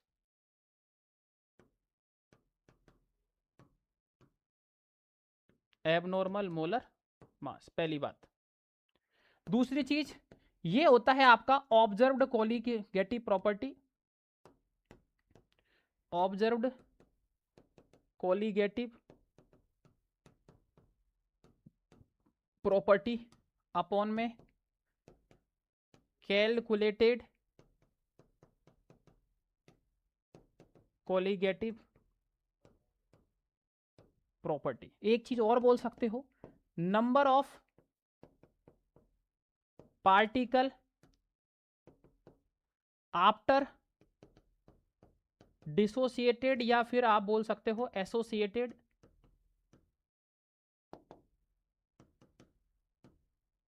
upon में आपका होता है number of particle before, after के बाद में बिफोर नीचे आएगा, और वही डिसोसिएटेड और एसोसिएटेड, तीन चीज का रेशियो होता है। ये तो देखो थ्योरेटिकल एनसीईआरटी की लाइन है जो बता दी मैंने आपको। अब मेन चीज आती है यहां से, ध्यान से सुनना, मजा आ जाएगा, एक बार में क्लियर हो जाएगा। एक होता है इलेक्ट्रोलाइट और एक होता है आपका नॉन इलेक्ट्रोलाइट। मेरे दोस्त नॉन इलेक्ट्रोलाइट का जो मतलब होता है ना, नॉन इलेक्ट्रोलाइट का मतलब ये होता है, सीधी और सिंपल बात मैं बता रहा हूं आपको, एक ऐसा, ठीक है ना, आपका कंपाउंड जो आयनाइज नहीं हो सकता है, जो आयंस के अंदर बिल्कुल भी ब्रेक नहीं हो सकता है, उसको बोलते हैं नॉन इलेक्ट्रोलाइट। जैसे आपका यूरिया हो गया, ग्लूकोज हो गया, शुगर हो गया, और सीधा सिंपल याद रखना इन सबका जो बॉन्ड ऑफ फैक्टर है डायरेक्ट याद रखना 1 होता है। जो नॉन इलेक्ट्रोलाइट होते हैं उनका सीधा बॉन्ड ऑफ फैक्टर 1 होता है, इसमें तो कोई कंफ्यूजन नहीं है। डायरेक्ट आपके बोर्ड के एग्जाम में, कंपटीशन एग्जाम में सवाल आते हैं यार यूरिया का, ग्लूकोज का, शुगर का सीधा 1 होता है, क्योंकि नॉन इलेक्ट्रोलाइट जो आयंस के अंदर नहीं टूट सकता। इलेक्ट्रोलाइट जो आयंस के अंदर ब्रेक हो जाते हैं, टूट जाते हैं, वो आपके इलेक्ट्रोलाइट होते हैं। यहां पर 2 प्रकार से अपन इलेक्ट्रोलाइट को पढ़ते हैं, एक होता है आपका स्ट्रॉन्ग इलेक्ट्रोलाइट और एक होता है आपका वीक इलेक्ट्रोलाइट। स्ट्रॉन्ग इलेक्ट्रोलाइट का मतलब है जो कंप्लीट 100% आपका डिसोसिएट हो जाता है, आयंस के अंदर ब्रेक हो जाता है, जो 100% पूरा आपका आयनाइज हो जाता है, वो आपका स्ट्रॉन्ग इलेक्ट्रोलाइट होता है। जैसे NaCl, जैसे MgCl2, जैसे AlCl3। तो देखो इनका बॉन्ड ऑफ फैक्टर 1 सेकंड में समझ में आ जाएगा, ध्यान से मुझे सुनना। कितने आयंस है उनकी संख्या काउंट कर लो, उसी को बॉन्ड ऑफ फैक्टर बोलते हैं। जैसे Na और Cl, Na plus Cl minus, 2 ions है तो बॉन्ड ऑफ फैक्टर आपका 2 होगा। एक Mg है और 2 क्लोरीन है, तो टोटल 3 आयन हो गए, तो बॉन्ड ऑफ फैक्टर 3 होगा। एक एल्यूमिनियम है, 3 क्लोरीन है, 3 क्लोरीन 1 एल्यूमिनियम, टोटल 4 आयन है, तो बॉन्ड ऑफ फैक्टर आपका 4 होगा। काम खत्म। टोटल आयंस काउंट कर लो, जितने टोटल आयंस होंगे उतना ही आपका बॉन्ड ऑफ फैक्टर होगा। एक लाइन में समझ में आ गया। दुनिया का कोई भी सवाल ले लेना आप, कुछ भी नहीं करना, कुछ भी, इतना पता है। जैसे मान लो और ले लो आप Al2SO4 का whole thrice, 2 aluminium 3 sulphate, van't Hoff factor 5, बस काम खत्म, इतना ही है। वीक इलेक्ट्रोलाइट की बात करते हैं अब। वीक इलेक्ट्रोलाइट मतलब जो पार्शियली डिसोसिएट होता है, मतलब सिर्फ मान लो 5% ही डिसोसिएट हो रहा है, पूरा डिसोसिएट नहीं होगा, वो वीक इलेक्ट्रोलाइट होता है। जैसे आपका CH3COOH, ये क्या है आपका वीक इलेक्ट्रोलाइट। तो याद रखना यहां पर आपके दो केस आपके जनरेट होते हैं, एक होता है डिसोसिएशन और एक होता है आपका एसोसिएशन। डिसोसिएशन का मतलब होता है टूटना, आपने 10 पार्टिकल डाले और आपके 10 टूट के 20 हो गए। एसोसिएशन का मतलब होता है जुड़ना, 20 पार्टिकल डाले, जुड़ के आपके 10 हो गए। अब यहां पर याद रखना, डिसोसिएशन में bond Hoff factor greater than 1 होता है, एसोसिएशन में लेस देन 1 होता है। कंपटीशन एग्जाम, बोर्ड एग्जाम में पूछा जाता है डायरेक्ट सवाल। डिसोसिएशन में बॉन्ड ऑफ फैक्टर क्या होता है, एसोसिएशन में क्या होता है, सीधा पता होना चाहिए, पहली बात। अब फॉर्मूला याद रखना, डिसोसिएशन में आपको जो लगाना है, I बराबर 1 प्लस n माइनस का 1 अल्फा, सीधा फॉर्मूला अप्लाई करना है। एसोसिएशन में याद रखना I बराबर 1 प्लस, बस n की जगह आपको 1/n कर देना है, बाकी का कुछ भी चेंज नहीं करना मेरे दोस्त। ओनली n की जगह आप यहां पर 1/n कर देना है। यहां I बराबर 1 प्लस n माइनस 1 अल्फा था, यहां n की जगह 1/n आएगा। एनसीईआरटी में एक अलग तरीके से रिप्रेजेंट कर रखा है, बट आपको कंफ्यूजन में नहीं आना है, सीधा और सिंपल यहां पर देखना है, एक n और यहां 1/n। यहां पर अल्फा आपका डिग्री ऑफ डिसोसिएशन है, डिग्री ऑफ डिसोसिएशन है, जबकि यहां पर अल्फा आपका डिग्री ऑफ एसोसिएशन है, डिग्री ऑफ एसोसिएशन। ठीक है, सीधी और सिंपल बात। देखो एक एग्जांपल से बता देता हूं, मान लो आपने दो मॉलिक्यूल CH3COOH के लिए, अब यहां पर ये दो मॉलिक्यूल लिए और ये दोनों जुड़ के यहां पर एक हो गए, तो ये आपका एग्जांपल है एसोसिएशन का। ये किसका एग्जांपल है, एसोसिएशन का, सीधा और सिंपल। तो ये आपका यहां पर हो गया एसोसिएशन का। जैसे मान लो लिया मैंने CH3COOH, तो यहां पर ये ब्रेक हो गया आपका CH3COO माइनस और H प्लस के अंदर, तो यहां पर इसी को क्या बोलेंगे मेरे दोस्त, डिसोसिएशन, मतलब टूट गया आपका, तो इसी को क्या बोलेंगे, डिसोसिएशन। अब बात आती है सर यहां पर ये N क्या है, कुछ नहीं है N, यहां देखो CH3COO माइनस और H प्लस कितने हैं आपके, दो, ये ही आपका N का वैल्यू होता है। काम खत्म, कंफ्यूजन होगा ही नहीं। देख लिया ना आपने, CH3COO minus H plus, N का वैल्यू आ गया, काम खत्म, बस। तो एक तरीके से आप बोल सकते हो कि ये पूरा जो पार्ट है खत्म हो गया है, ठीक है ना। और कुछ चीजें हैं जो मैं अपन थोड़ा सा थ्योरेटिकल डिस्कस कर लेते हैं, बाकी का तो काम का जो था वो सारा कुछ हो गया है खत्म, बाकी का तो अब थ्योरेटिकल चीज है, पढ़ लो आप। एबनॉर्मल कोलिगेटिव प्रॉपर्टी का मतलब क्या है, ध्यान से देख लो। Occurs when the experimental value of colligative property deviate significantly from the theoretical value predicted by the ideal solution behavior, these deviation are mainly due to the two factor dissociation और association। अभी मैंने बताया था ना, dissociation association जो बीमारी हो गई थी, इस वजह से एक डॉक्टर के पास गए जिसका नाम बॉन्ड ऑफ फैक्टर था, तो बॉन्ड ऑफ फैक्टर की आपकी एंट्री हो गई। ये क्या है, इसने भाई साहब इस कहानी को सुलझाया, इसको सॉल्व किया, तो एक करेक्शन फैक्टर है जिसको यूज किया account for the deviation of the observed colligative property from their theoretical value when an electrolyte dissolve. It represents the ratio of number of particle in the solution after dissociation या association और आपका before dissociation association, जो मैं आपको starting में बता चुका हूं। तो ये थ्योरेटिकल चीज थी जो आपको पता होना चाहिए था। बात आता है एजोट्रोपिक मिक्सचर। क्या है एजोट्रोपिक का मतलब, सीधा और सिंपल एक लाइन में। मान लो ये आपका एक, ठीक है ना, ग्लास, ओहो भाई साहब मजा आ गया इमेज में। आपने वाटर लिया, अल्कोहल लिया, भाई अल्कोहल आ गया तो पानी तो आना ही पड़ेगा। अब आपका मन किया, ठीक है ना, कि यहां पर इन दोनों को आपको अलग अलग करना है, आपका मन किया कि अलग अलग करना है, ऐसा मन में आया आपका। तो यहां पर इस सिचुएशन में मेरे दोस्त क्या होगा, ठीक है ना, आपके जब इनको डिफ्रेंशिएट करने की बात आती है तो आपके दिमाग में कई सारे, ठीक है ना, प्रोसेस आएंगे, जैसे डिस्टिलेशन आ गया। बट यहां पर क्या है ना कि आप बिल्कुल इनको अलग नहीं कर सकते, इनको बिल्कुल अलग नहीं कर सकते, बिल्कुल भी नहीं कर सकते। तो इस सिचुएशंस में एक नाम आया कांस्टेंट, ठीक है ना, बॉइलिंग पॉइंट एजोट्रॉप्स, ठीक है ना, उसी को यहाँ पर एजोट्रोपिक मिक्सचर के नाम से यहाँ पर अपन क्या करते हैं मेरे दोस्त, जानते हैं। तो ध्यान से देखना, एक ऐसा आपका यहाँ पर ये क्या है, एक मिक्सचर होता है 2 और 2 से लिक्विड का, विच display the same level of the concentration in the liquid and vapour phase. याद रखना यहाँ पर क्या होता है, एक्स ए बराबर बाई ए और आपका एक्स बी बराबर आपका होता है बाई बी। ये आपका मोल फ्रैक्शन है आपका लिक्विड फेज में, और ये जो है आपका बाई ए ये आपका मोल फ्रैक्शन है, मोल फ्रैक्शन है आपका वेपर फेज में। ठीक है, ये भी आपका लिक्विड फेज में है और ये आपका वेपर फेज में मोल फ्रैक्शन है। जब दोनों बराबर हो जाते हैं ना, उसी को यहां पर बोलते हैं अपन एजोट्रॉप्स। दो टाइप से देखेंगे, एक होता है मिनिमम बॉइलिंग एजोट्रॉप्स, एक होता है मैक्सिमम बॉइलिंग एजोट्रॉप्स। याद रखना, मिनिमम आ जाए ना तो समझ जाना पॉजिटिव डेविएशन है, और मैक्सिमम आ जाए ना तो समझ जाना नेगेटिव डेविएशन है। सवाल सीधा सिंपल आएगा, डेफिनेशन बता देना। पहली बात, मिनिमम बॉइलिंग पॉइंट, मिनिमम मतलब उल्टा सोचना, मिनिमम मतलब पॉजिटिव डेविएशन है। मैक्सिमम बॉइलिंग पॉइंट एजोट्रॉप्स, उल्टा सोचना, मैक्सिमम मतलब आपका एक तरीके से आप बोल सकते हो कि यार ये क्या है, नेगेटिव डेविएशन है। जब आपका मोल फ्रैक्शन लिक्विड फेज का और वेपर फेज का दोनों जब आपके बराबर हो जाते हैं, उसी सॉल्यूशन को बोलते हैं अपन यहां पर एजोट्रॉप्स। ठीक है ना, या फिर कांस्टेंट बॉइलिंग पॉइंट एजोट्रॉप्स की भी इसको नाम से अपन यहां पर जानते हैं। तो फाइनली प्यारे बच्चों, पूरा चैप्टर लाइन टू लाइन यहां पर कंप्लीट होता है। एक भी ऐसी चीज नहीं बची है जो अपन ने यहां पर डिस्कस नहीं किया है। कुछ ऐसे पॉइंट है जो रेडॉक्स रिएक्शन के अंदर पढ़ाया जाता है क्लास 11th में, बट उसका जो कॉन्सेप्ट है, उसके जो सवाल है, बाई चांस कभी कभार सॉल्यूशन से पूछ लेते हैं कुछ कंपटीशन एग्जाम।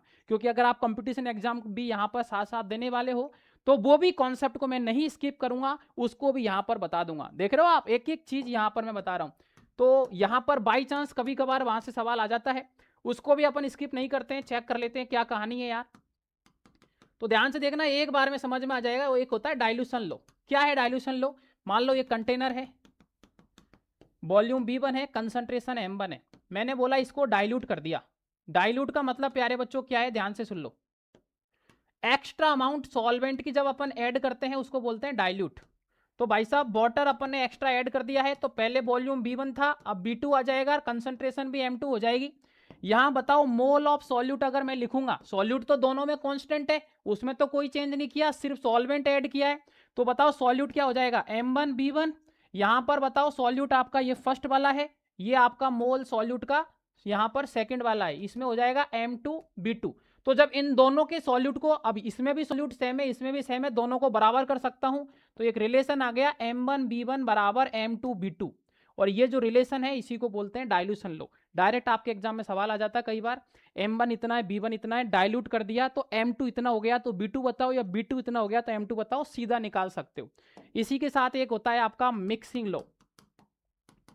ये कुछ इंपॉर्टेंट चीजें हैं जो कंपटीशन एग्जाम के हिसाब से मैं बता रहा हूं, तो अगर आप ध्यान से इनको सुनोगे देन डेफिनेटली आपको आने वाले समय में बेनिफिट होगा। मिक्सिंग लो क्या है, मिक्सिंग लो सभी बच्चे ध्यान से सुनना, वही चीज है भाई साहब, सीधा और सिंपल। यहां पर मान लो कंसंट्रेशन M1 है और आपका यहां पर B1 है, एक दूसरा सॉल्यूशन लिया आपने, इन दोनों को मिक्स किया, ये M2 है, ये B2 है। फाइनली आपका यहां पर दोनों को मिक्स करके एक आपका बन गया नया, जिसको M मिक्स और B मिक्स के नाम से अपन यहां पर जान सकते हैं। तो याद रखना मेरे दोस्त, M1 B1 मिलाया किसके साथ, M2 B2 के साथ, क्या बन गया बताओ, M मिक्स और B मिक्स। तो यहां पर आपका मैं पूछूं M मिक्स क्या है, तो बताओ M मिक्स का फॉर्मूला, मोलरिटी ऑफ मिक्सचर का फॉर्मूला क्या आ जाएगा, M1 B1 plus M2 B2 upon में आपका B1 प्लस B2। ये आपका यहां पर फाइनल फॉर्मूला आ गया है, जो सभी बच्चों को यहां पर पता होना चाहिए। आप डायरेक्ट सवाल आएगा, इसको मिला रहे हैं तो मोलरिटी मिक्सचर की क्या होगी वो बताओ, तो आप सीधा यहां पर उसको समझा सकते हो और बता भी सकते हो। नेक्स्ट यहां पर एक चीज और, नॉर्मलिटी भी आपसे कई बार पूछी जाती है, तो इसको भी मैं बता देता हूं। नॉर्मलिटी को अपन यहां से N से डिनोट करते हैं, जिसका मतलब होता है नंबर ऑफ ग्राम इक्विवेलेंट किसका, सॉल्यूट का, अपॉन में वॉल्यूम किसका, आपका सॉल्यूशन का। नंबर ऑफ ग्राम इक्विवेलेंट का मतलब होता है W upon E, weight upon equivalent weight. Equivalent weight का मतलब होता है प्यारे बच्चों, याद रखना, मॉलिक्यूलर वेट अपॉन में आपका N फैक्टर। तो सीधा निकाल देंगे अपन नॉर्मलिटी बराबर W का W, E का मॉलिक्यूलर वेट अपॉन में N फैक्टर ऊपर चला गया, into volume of solution. Weight upon molecular weight आपको पता है मोल होता है, और मोल अपॉन वॉल्यूम क्या होता है, मोलरिटी होती है। तो नॉर्मलिटी और मोलरिटी में एक रिलेशन आ जाएगा, नॉर्मलिटी बराबर मोलरिटी गुणा एन फैक्टर। बात आती है एन फैक्टर क्या है, तो याद रखना अगर कोई एक एसिड है तो जितने H प्लस होता है उतना ही आपका एन फैक्टर होता है। यहां पर याद रखना सभी बच्चे, अगर एक बेस है तो जितने आपके OH माइनस होते हैं, जितने आपके OH माइनस होते हैं उतना ही आपका एन फैक्टर होता है। कोई इलेक्ट्रोलाइट है, मान लो आपका NaCl है, कितना चार्ज आ रहा है, +1 -1, तो एन फैक्टर 1 हो जाएगा। मान लो MgCl2 आ गया, Mg के ऊपर +2 चार्ज आ रहा है, तो एन फैक्टर आपका 2 हो जाएगा। एक एक्सेप्शन याद रखना, H3PO4, H3PO3 और H3PO2। तो इस केस में जितने ऑक्सीजन है उससे एक कम आपका एन फैक्टर होता है। 4 ऑक्सीजन है 3 एन फैक्टर होगा, 3 ऑक्सीजन है तो आपका एन फैक्टर 2 होगा, 2 ऑक्सीजन है तो आपका एन फैक्टर आपका 1 होगा। बस ये एक्सेप्शन है, याद रखना। इतना याद है, नॉर्मलिटी का हर एक सवाल को आप सोल्व कर पाओगे। अब कुछ ऐसे में डायरेक्ट रिलेशन बता रहा हूं जो बहुत इंपॉर्टेंट है पहली बात तो, और आपके बोर्ड के एग्जाम में भी आप न्यूमेरिकल को बहुत आसानी से अप्रोच कर पाओगे, कंपटीशन एग्जाम में भी कर पाओगे, IIT JEE नीट और आपके जितने भी एग्जाम होते हैं एम्स वगैरह के। तो ध्यान से सुनना, इंपॉर्टेंट है, सीधे शॉर्टकट मैं आपको बता रहा हूं प्यारे बच्चों। Relation between percentage weight by wait and molarity, direct relation याद रखना, परसेंटेज वेट बाई वेट बराबर m गुणा मॉलिक्यूलर वेट अपॉन में आपका होता है 10D। D आपका डेंसिटी है सॉल्यूशन का आपका, ठीक है, m आपका मोलरिटी है और ये आपका मॉलिक्यूलर वेट है। देखो कई बार क्या होता है, परसेंटेज वेट बाई वेट दे देगा, मोलरिटी पूछेगा, डायरेक्ट रिलेशन लगाओगे सीधा सवाल सॉल्व हो जाएगा। एक और इंपॉर्टेंट रिलेशन मैं आपको बता रहा हूं, relation between small m and capital M। Small m मतलब मोलरिटी और कैपिटल M मतलब आपका मोलरिटी। ध्यान से सुनना प्यारे बच्चों, स्मॉल m बराबर कैपिटल M अपॉन में 1000D माइनस का m गुणा मॉलिक्यूलर वेट इनटू में आपका आएगा यहां पर 1000। सीधे रिलेशन है, पता होना चाहिए। जब आपको मोलरिटी निकालना हो और मोलरिटी क्वेश्चन वाला दे दे तो सीधा अप्लाई करोगे न्यूमेरिकल में, सीधा आप यहां पर उसको अप्रोच कर पाओगे, सीधा और सिंपल डायरेक्ट। ये डेंसिटी है, तो ये भी रिलेशन काम का है जो आपको आना चाहिए। तो ये आपको याद है तो आप सीधे यहां पर सवाल को अप्रोच कर पाओगे। तो आशा करता हूं प्यारे बच्चों आज का सेशन बहुत आपको यहां पर समझ में आया होगा। कुछ भी नहीं बचा है, पूरा एनसीईआरटी कवर कर दिया मैंने, कुछ एक्स्ट्रा पॉइंट कवर कर दिए, कंपटीशन के कुछ शॉर्टकट जो थे वो बता दिए, एक शॉर्टकट और बच गया, ठीक है ना, वो भी बता देता हूं लास्ट टाइम, ठीक है ना।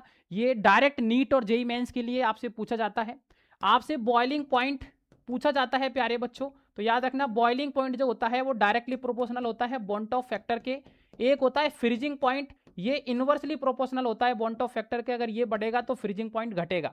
क्योंकि आपको बता देता हूं मैं, डेल्टा टीबी बराबर आपने पढ़ा था केबीएम, डेल्टा टीएफ आपने पढ़ा था केएफएम, पाई आपने पढ़ा था सीआरटी।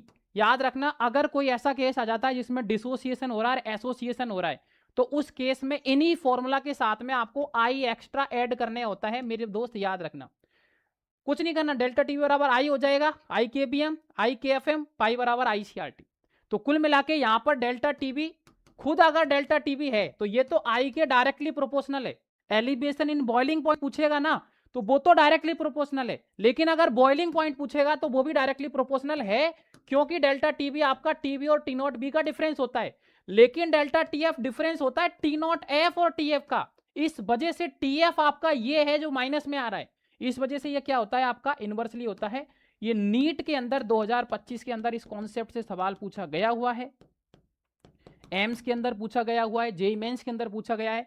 तो ये डायरेक्ट अगर आपको पता रहेगा तो आप यहाँ के कंपटीशन एग्जाम के सवाल को भी अप्रोच कर पाओगे, सॉल्व कर पाओगे। अब कुछ भी नहीं बचा है, चैप्टर खत्म हुआ है, लेकिन ध्यान से सुन लो अभी असली ट्विस्ट बाकी है, क्योंकि अब करेंगे यहाँ पर अपन क्वेश्चन सॉल्व मेरे दोस्त, क्वेश्चन प्रैक्टिस करेंगे और बहुत सारे इंपॉर्टेंट क्वेश्चन जो आपके एग्जाम में रिपीट होते हैं, कंपटीशन एग्जाम, बोर्ड एग्जाम, हर तरीके के सारे मिक्स क्वेश्चन मैं आपको करवाने वाला हूं। तो फटाफट यहां पर फर्स्ट क्वेश्चन से अपन चीजों को उठाते हैं। According to Henry law the amount of gas that will be dissolve in blood plasma और any other liquid determined by which of the following factor. तो आपको पता है हेनरी लॉ किस में पढ़ा था भाई, सॉल्युबिलिटी कॉन्सेप्ट में पढ़ा था, तो solubility of gas in the liquid. तो फर्स्ट ऑप्शन आपका यहां पर राइट आंसर हो जाएगा, क्योंकि अपन ने पढ़ा था according to Henry law at constant temperature the solubility of a gas in a liquid is directly proportional to partial pressure. याद है ना Henry law as directly proportional to, अपन ने पी पढ़ा था। Value of Henry constant KH, तो पता है आपको KH आपका क्या करता है, इंक्रीज करता है भाई, सीधी और सिंपल बात, टेम्परेचर के साथ में। तो फर्स्ट ऑप्शन आपका यहां पर राइट आंसर हो जाएगा। सारे सवाल आप आराम से बना दोगे। The value of Henry constant KH, तो मेरे दोस्त याद रखना जो KH की वैल्यू होती है वो इनवर्सली प्रोपोर्शनल होती है सॉल्युबिलिटी के। नीट के अंदर भी सवाल आ रखे हैं, बोर्ड के अंदर भी सवाल आ रखे हैं, और IIT JEE मेंस में भी सवाल आ रखे हैं। तो क्या हो जाएगा, greater for gas with lower solubility, क्योंकि आपका ये इनवर्सली प्रोपोर्शनल होता है।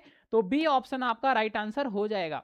विच of the following factor affect the solubility of gas solute in the fixed volume of the liquid solvent. तो बताओ किस किस के ऊपर डिपेंड करेगा मेरे दोस्त। तो सीधी बात है फर्स्ट एंड थर्ड, और ओनली फर्स्ट और सेकंड एंड थर्ड। तो बताओ पहला नेचर ऑफ सॉल्यूट पे डिपेंड करता है, और प्रेशर पे भी डिपेंड करता है। कांस्टेंट आपका टेम्परेचर होता था, अपन ने हेनरी लॉ याद होगा आपको, डेफिनेशन जब पढ़ा था तो वो यही कहता है। तो फर्स्ट ऑप्शन ही आपका राइट आंसर हो जाएगा। ग्राफ आपको याद आ रहा है, y बराबर mx वाला, देख रहा हूं ऐसे सवाल बनेंगे। मैंने बोला था ना ये वन शॉट नहीं है, ये बहुत डिटेल एनालिसिस चीजें आपने पढ़ी है। एप्लीकेशन हेनरी लॉ का किस में पढ़ा था, सॉफ्ट ड्रिंक, याद आ गया, सॉफ्ट ड्रिंक के बारे में पढ़ा था ना। तो बहुत ही सीधा और सिंपल क्वेश्चन था ये भी।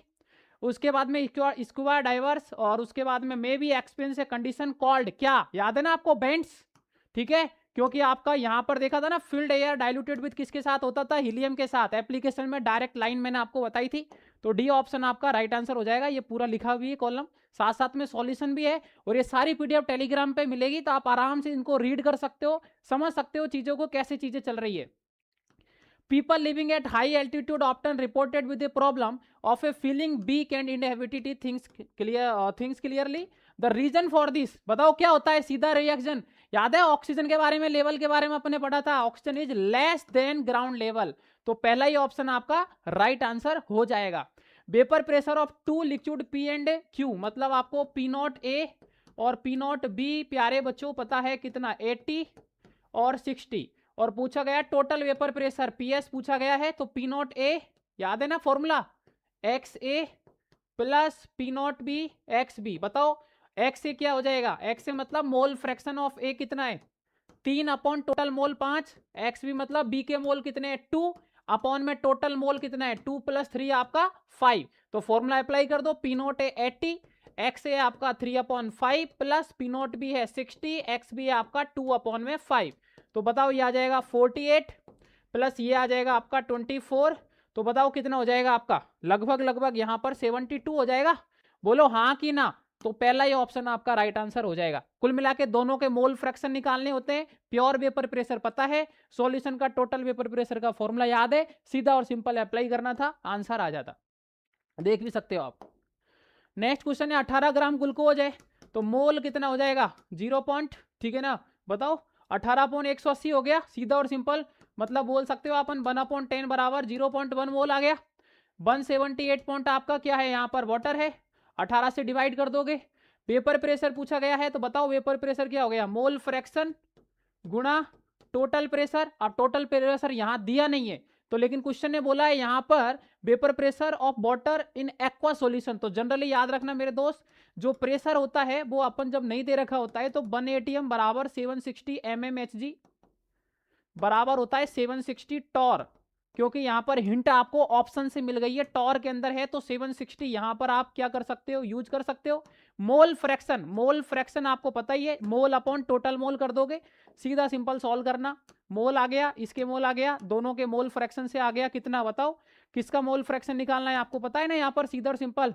अगर H2 के लिए बात कर रहे हैं तो H2 का मोल फ्रैक्शन हो जाएगा 9.9 अपॉन में टोटल इनटू में आपका प्रेशर मैंने बताया था 760, सीधा सिंपल सॉल्व करोगे बी ऑप्शन आ जाएगा। एकदम आसान सवाल था। ये देखो ये रिलेशन कैसे आएगा, आपने पढ़ा था PS बराबर P0A XA plus P0B XB। अब क्वेश्चन ध्यान से देखोगे तो सारी चीजें एक्स ए के टर्म्स में है, तो एक्स ए के टर्म्स के लिए आप क्या करोगे, एक्स बी बराबर 1 माइनस का एक्स ए लिख दोगे, क्योंकि आपको पता है x A plus x B बराबर 1 होता है, तो एक्स बी को खत्म करना पड़ेगा क्योंकि एक भी ऑप्शन में एक्स बी नहीं है, तो एक्स बी की जगह 1 माइनस का एक्स ए लिख देंगे, पी एस बराबर P naught A X A plus P naught B X B की जगह 1 माइनस का एक्स ए। इसको ओपन करो, कौन सा ऑप्शन मिलेगा, पी नॉट ए माइनस पी नॉट बी वाला एक ही ऑप्शन है, तो डी ऑप्शन आपका राइट आंसर हो जाएगा, सीधा और सिंपल। आपका बोल रहा है solution containing component A and B follow Raoult law, आपको पता है राउल्ट लॉ मतलब अट्रैक्शन फोर्स सबका बराबर होता था, तो remain same attraction force remain same, वही आपका आंसर हो जाएगा। Which one of the following not correct for ideal gas, ideal gas के लिए सही नहीं है, ये तो सही है, ये भी सही है, ये सही नहीं है क्योंकि डेल्टा एच डेल्टा बी तो आइडियल में 0 होता है, जबकि ये मना कर रहा है, ठीक है। Ideal solution form when it's component, बताओ ना तो वॉल्यूम चेंज होना चाहिए ना ही एंथैल्पी चेंज होना चाहिए, then C option is the right answer, ठीक है, सी ऑप्शन आपका राइट आंसर हो जाएगा। All form ideal solution except, सारे आइडियल सॉल्यूशन है एक्सेप्ट, दोनों सेम टाइप की प्रजाति है, ये भी सेम टाइप की प्रजाति है, ये भी सेम टाइप की प्रजाति है, लेकिन अल्कोहल प्लस वाटर, याद आया ना मैंने, अल्कोहल के साथ में कुछ भी आ जाता है तो वो नेगेटिव डेविएशन पॉजिटिव डेविएशन मतलब आपका नॉन आइडियल में चला जाता है, और खासकर अल्कोहल को देखते ही तो दिमाग में आ जाना चाहिए यार ये तो पॉजिटिव डेविएशन बनाता है जनरली, ठीक है, तो ये नहीं है आपका, D option is the right answer. Which one is not equal to 0, याद आया एक एक्सेप्शन मैंने लास्ट में बताया था, डेल्टा एस हमेशा ग्रेटर देन 0 होता है, तो ये 0 नहीं होता है, यही आपसे पूछा गया है। नेक्स्ट क्वेश्चन यहां पर, a mixture of two completely miscible non ideal liquid which distils such without change its component at constant temperature, ये तो डेफिनेशन याद होगी प्यारे बच्चों, याद है ना एजोट्रॉपिक मिक्सचर जब अपन ने पढ़ा था, सीधा और सिंपल वही डेफिनेशन है एग्जैक्ट, ठीक है। According to Raoult law relative lowering vapour pressure तो मोल फ्रैक्शन ऑफ सॉल्यूट के बराबर होता था, फॉर्मूला में डायरेक्ट बताया था मैंने, याद है आपको, पी नॉट ए माइनस का पी ए अपॉन में पी नॉट ए चेंज अपॉन इनिशियल बराबर मोल फ्रैक्शन ऑफ सॉल्यूट, ठीक है, सीधा और simple. Which one of the following aqueous solution will exhibit A highest boiling point, अब आपको पता है मैंने बताया था, आपको ध्यान होगा लास्ट में बॉइलिंग पॉइंट डायरेक्टली प्रोपोर्शनल होता है बॉन्टॉफ फैक्टर के, बॉन्टॉफ फैक्टर यूरिया का 1 होता है, KNO3 में K plus NO3 minus 2 ion है तो बॉन्टॉफ फैक्टर 2 होगा, 2 सोडियम 1 सल्फेट तो बॉन्टॉफ फैक्टर 3 होगा, ग्लूकोज का बॉन्टॉफ फैक्टर 1 होता है, सबसे ज्यादा आपका बॉन्टॉफ फैक्टर इसी का है, जिसका ज्यादा जितना ज्यादा बॉन्टॉफ फैक्टर बॉइलिंग पॉइंट उतने ज्यादा हो जाएगा, और नीट 2025 में आया हुआ सवाल है 2025 में, मतलब बोर्ड के साथ साथ आप नीट के एग्जाम भी क्रैक कर सकते हो, देख लो अगर आपको बोर्ड के कॉन्सेप्ट आते हैं तो। एलिवेशन बॉइलिंग पॉइंट मतलब डेल्टा टीवी किसके डायरेक्टली प्रोपोर्शनल होता था, याद है, स्मॉल एम के साथ होता था, मतलब मोलर टी के साथ होता था, बी ऑप्शन, ये सारे सवाल आपके एग्जाम में आने वाले हैं, डेल्टा टीवी बराबर आई के बी एम, मोलर टी के डायरेक्टली प्रोपोर्शनल होता है। आइसोटोनिक सॉल्यूशन मतलब आपको पता है ऑस्मोटिक प्रेशर जब बराबर होता था तो आइसोटोनिक सॉल्यूशन होता था, ऑस्मोटिक प्रेशर बराबर है तो यहां पर बताओ कंसंट्रेशन भी बराबर हो जाएगी, मोलर कंसंट्रेशन, क्योंकि ऑस्मोटिक प्रेशर डायरेक्टली प्रोपोर्शनल किसके होता है, कंसंट्रेशन के, तो A option is the right answer. Which one of the following pair solution are isotonic at same temperature, isotonic है मतलब ऑस्मोटिक प्रेशर बराबर है, अब देखो यहां पर कंसंट्रेशन तो इन दोनों में सेम है, तो अगर कंसंट्रेशन सेम है तो ऑस्मोटिक प्रेशर बराबर जब होगा जब बॉन्टॉफ फैक्टर भी बराबर हो जाएगा, तो बॉन्टॉफ फैक्टर यहां पर 2 और 1 3, यहां पर कितने आयन है, 2 सोडियम 1 सल्फेट, तो यहां भी 3 आयन है, बॉन्टॉफ फैक्टर इसी में बराबर हो गया, तो आगे नहीं जाना है, पहला ही ऑप्शन सही हो गया, बाकी का चेक कर सकते हो, यहाँ बॉन्टॉफ फैक्टर 2 है, यहाँ बॉन्टॉफ फैक्टर 3 है, क्योंकि 2 सोडियम 1 सल्फेट है, 1 सोडियम 1 क्लोरीन है, उसके बाद में यहाँ पर यूरिया का बॉन्टॉफ फैक्टर आपका 1 होता है, MgCl2 1 Mg 2 Cl बॉन्टॉफ फैक्टर आपका 3 होगा, यूरिया का बॉन्टॉफ फैक्टर 1 होता है, यहाँ बॉन्टॉफ फैक्टर 2 होगा क्योंकि 1 Na 1 Cl, तो पहला ही ऑप्शन होगा, क्योंकि आपको पता है यार पाई बराबर ICRT, अगर C बराबर है तो I के ऊपर बॉन्टॉफ फैक्टर आपका डिपेंड करेगा, देख लो पूरा सीधा simple. Osmotic pressure of solution at given temperature, pi directly proportional C, अगर ऑस्मोटिक प्रेशर बढ़ेगा तो कंसंट्रेशन भी बढ़ेगी, मतलब इंक्रीज करेगा कंसंट्रेशन के साथ में, तो ये तो थ्योरेटिकल सवाल हो गया, ठीक है, मतलब आप देख लो अगर आपने वन शॉट पूरा देखा है तो आपसे हर तरीके के सवाल सॉल्व हो रहे हैं अगर ध्यान से देखोगे तो, और ये ऑब्जेक्टिव क्वेश्चन आपको लग रहे हैं, लेकिन मैं आपको बता देता हूं अपने आप में ये सब्जेक्टिव क्वेश्चन है, क्योंकि बोर्ड में 1 नंबर का सवाल इसी तरीके से आता है, आपको मैं ऑब्जेक्टिव के थ्रू रिवीजन करवा रहा हूं, कारण सीधा सिंपल है ताकि अपन एक क्वेश्चन के साथ में 3-4 कॉन्सेप्ट सीख पाए, और आपको भी पता है बोर्ड के एग्जाम में आपके ऑब्जेक्टिव सवाल भी यहाँ पर शुरू में देखने को मिलते हैं, वो सारे कर सकते हो। और साथ साथ में आपको भी पता है मेरे दोस्त, बोर्ड एग्जाम की परसेंटेज से कुछ नहीं होगा, बोर्ड के साथ साथ आपको कंपटीशन एग्जाम, सीयूईटी, आपका आईआईटी जेईई मेंस, आपका नीट, आपके एम्स के एग्जाम निकालने ही पड़ेंगे, क्योंकि उनके बिना आपकी पार नहीं पड़ेगी। और उनमें ऐसे ही सवाल आते हैं, अगर ये चीजें आ गई तो समझ लो काम हो गया। बॉन्ट ऑफ फैक्टर आपका आई जो होता है, डिसोसिएशन के लिए तो आपको पता है ग्रेटर देन 1 और एसोसिएशन के लिए लेस देन 1। कौन सा ऑप्शन है बताओ, ग्रेटर देन 1 और लेस देन 1 वाला? सी ऑप्शन है भाई, ठीक है, आपने बताया था ना मैंने, याद हो तो। डिसोसिएशन मतलब टूटना, एसोसिएशन मतलब जुड़ना। तो जो टूट रहा है तो van't Hoff factor greater than 1 होगा, जुड़ रहा है तो आपका van't Hoff factor less than 1 होगा, सीधा और सिंपल। ओ हो, ये तो सिंपल आ गया ना। आई रेशियो किस किस का होता है, normal molar mass, abnormal molar mass, ये तो गलत हो गया। और ऑब्जर्व्ड कोलिगेटिव प्रॉपर्टी और कैलकुलेटेड कोलिगेटिव प्रॉपर्टी, मतलब आपका डी ऑप्शन सही हो जाएगा, क्योंकि both A and C are right answer. अच्छा सवाल था ये भी। ये एक अच्छा सवाल है यार, बहुत ब्रिलियंट सवाल है, ध्यान से देखो आप। बोल रहा है we have 3 aqueous solution, NaCl के 3 एक्वस सॉल्यूशन है अलग अलग, ए बी सी, जिनकी कंसंट्रेशन भी अलग अलग है। और बॉन्ट ऑफ फैक्टर के बारे में पूछा है, आपको पता है पाई बराबर ICRT होता है, और आपसे बॉन्ट ऑफ फैक्टर के बारे में पूछा है। मेरे दोस्त बॉन्ट ऑफ फैक्टर सिर्फ और सिर्फ आयंस के ऊपर डिपेंड करता है, ओनली कितने आयंस है, जैसे NaCl, जैसे आपका MgCl2, जैसे आपका AlCl3, इनमें कितने आयंस है उतना ही बॉन्ट ऑफ फैक्टर होता है। 2 आयन है यहाँ पर, 2 और 1 3 आयन है, यहाँ पर 1 और 3 4 आयन है, तो बॉन्ट ऑफ फैक्टर सिर्फ आयंस के ऊपर डिपेंड करता है। कंसंट्रेशन अलग अलग है, उसको कोई मतलब नहीं है। यहाँ पर NaCl ही है तीनों टाइम, तो बॉन्ट ऑफ फैक्टर तीनों का सेम होगा, क्योंकि ये सिर्फ आयंस पर डिपेंड करता है, कंसंट्रेशन पर नहीं करता है। तो आपका C option is the right answer. उसके बाद में एक मिली मोलर पोटेशियम, ठीक है ना, आपका फेरिसाइनाइड है, 70% डिजोल्व हो रहा है और ऑस्मोटिक प्रेशर बताना है। अब मिली मोलर है, सीधा सिंपल कंसंट्रेशन पता चल गई। और आपका यहाँ पर फेरिसाइनाइड, ठीक है ना, K3FeCN6 70% डिजोल्व कर रहा है, तो अल्फा के वैल्यू भी पता चल गया 70/100। अब करना क्या है मेरे दोस्त, कुछ नहीं करना, सीधा और सिंपल I बराबर 1 प्लस N माइनस का 1 अल्फा अप्लाई कर दो, I आ जाएगा।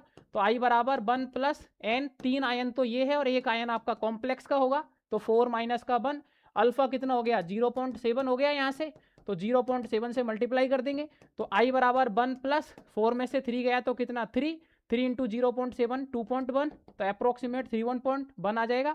अब I आ गया तो पाई बराबर क्या होता है ICRT, क्योंकि मैंने आपको बोला था ऑस्मोटिक प्रेशर होता तो CRT है, लेकिन कभी डिसोसिएशन एसोसिएशन का टर्म्स आ जाए, मतलब आयनाइजेशन लिखा आ जाए, तो उसी फॉर्मूला में I लगा देना है।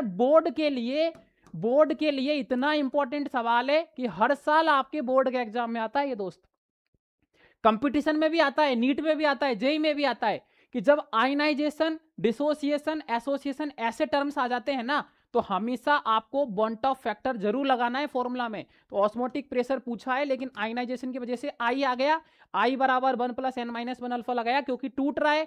आपको N की वैल्यू पता चल गई टोटल आयन से, अल्फा का वैल्यू क्वेश्चन ने दे दिया था 70/100, 0.7 सॉल्व किया, तो आपका 3.1 इंटू कंसंट्रेशन आपको पता है, उसके बाद में R आपको पता है, T आपको पता है, सारी वैल्यू पुट करोगे आंसर आ जाएगा, सीधा और सिंपल।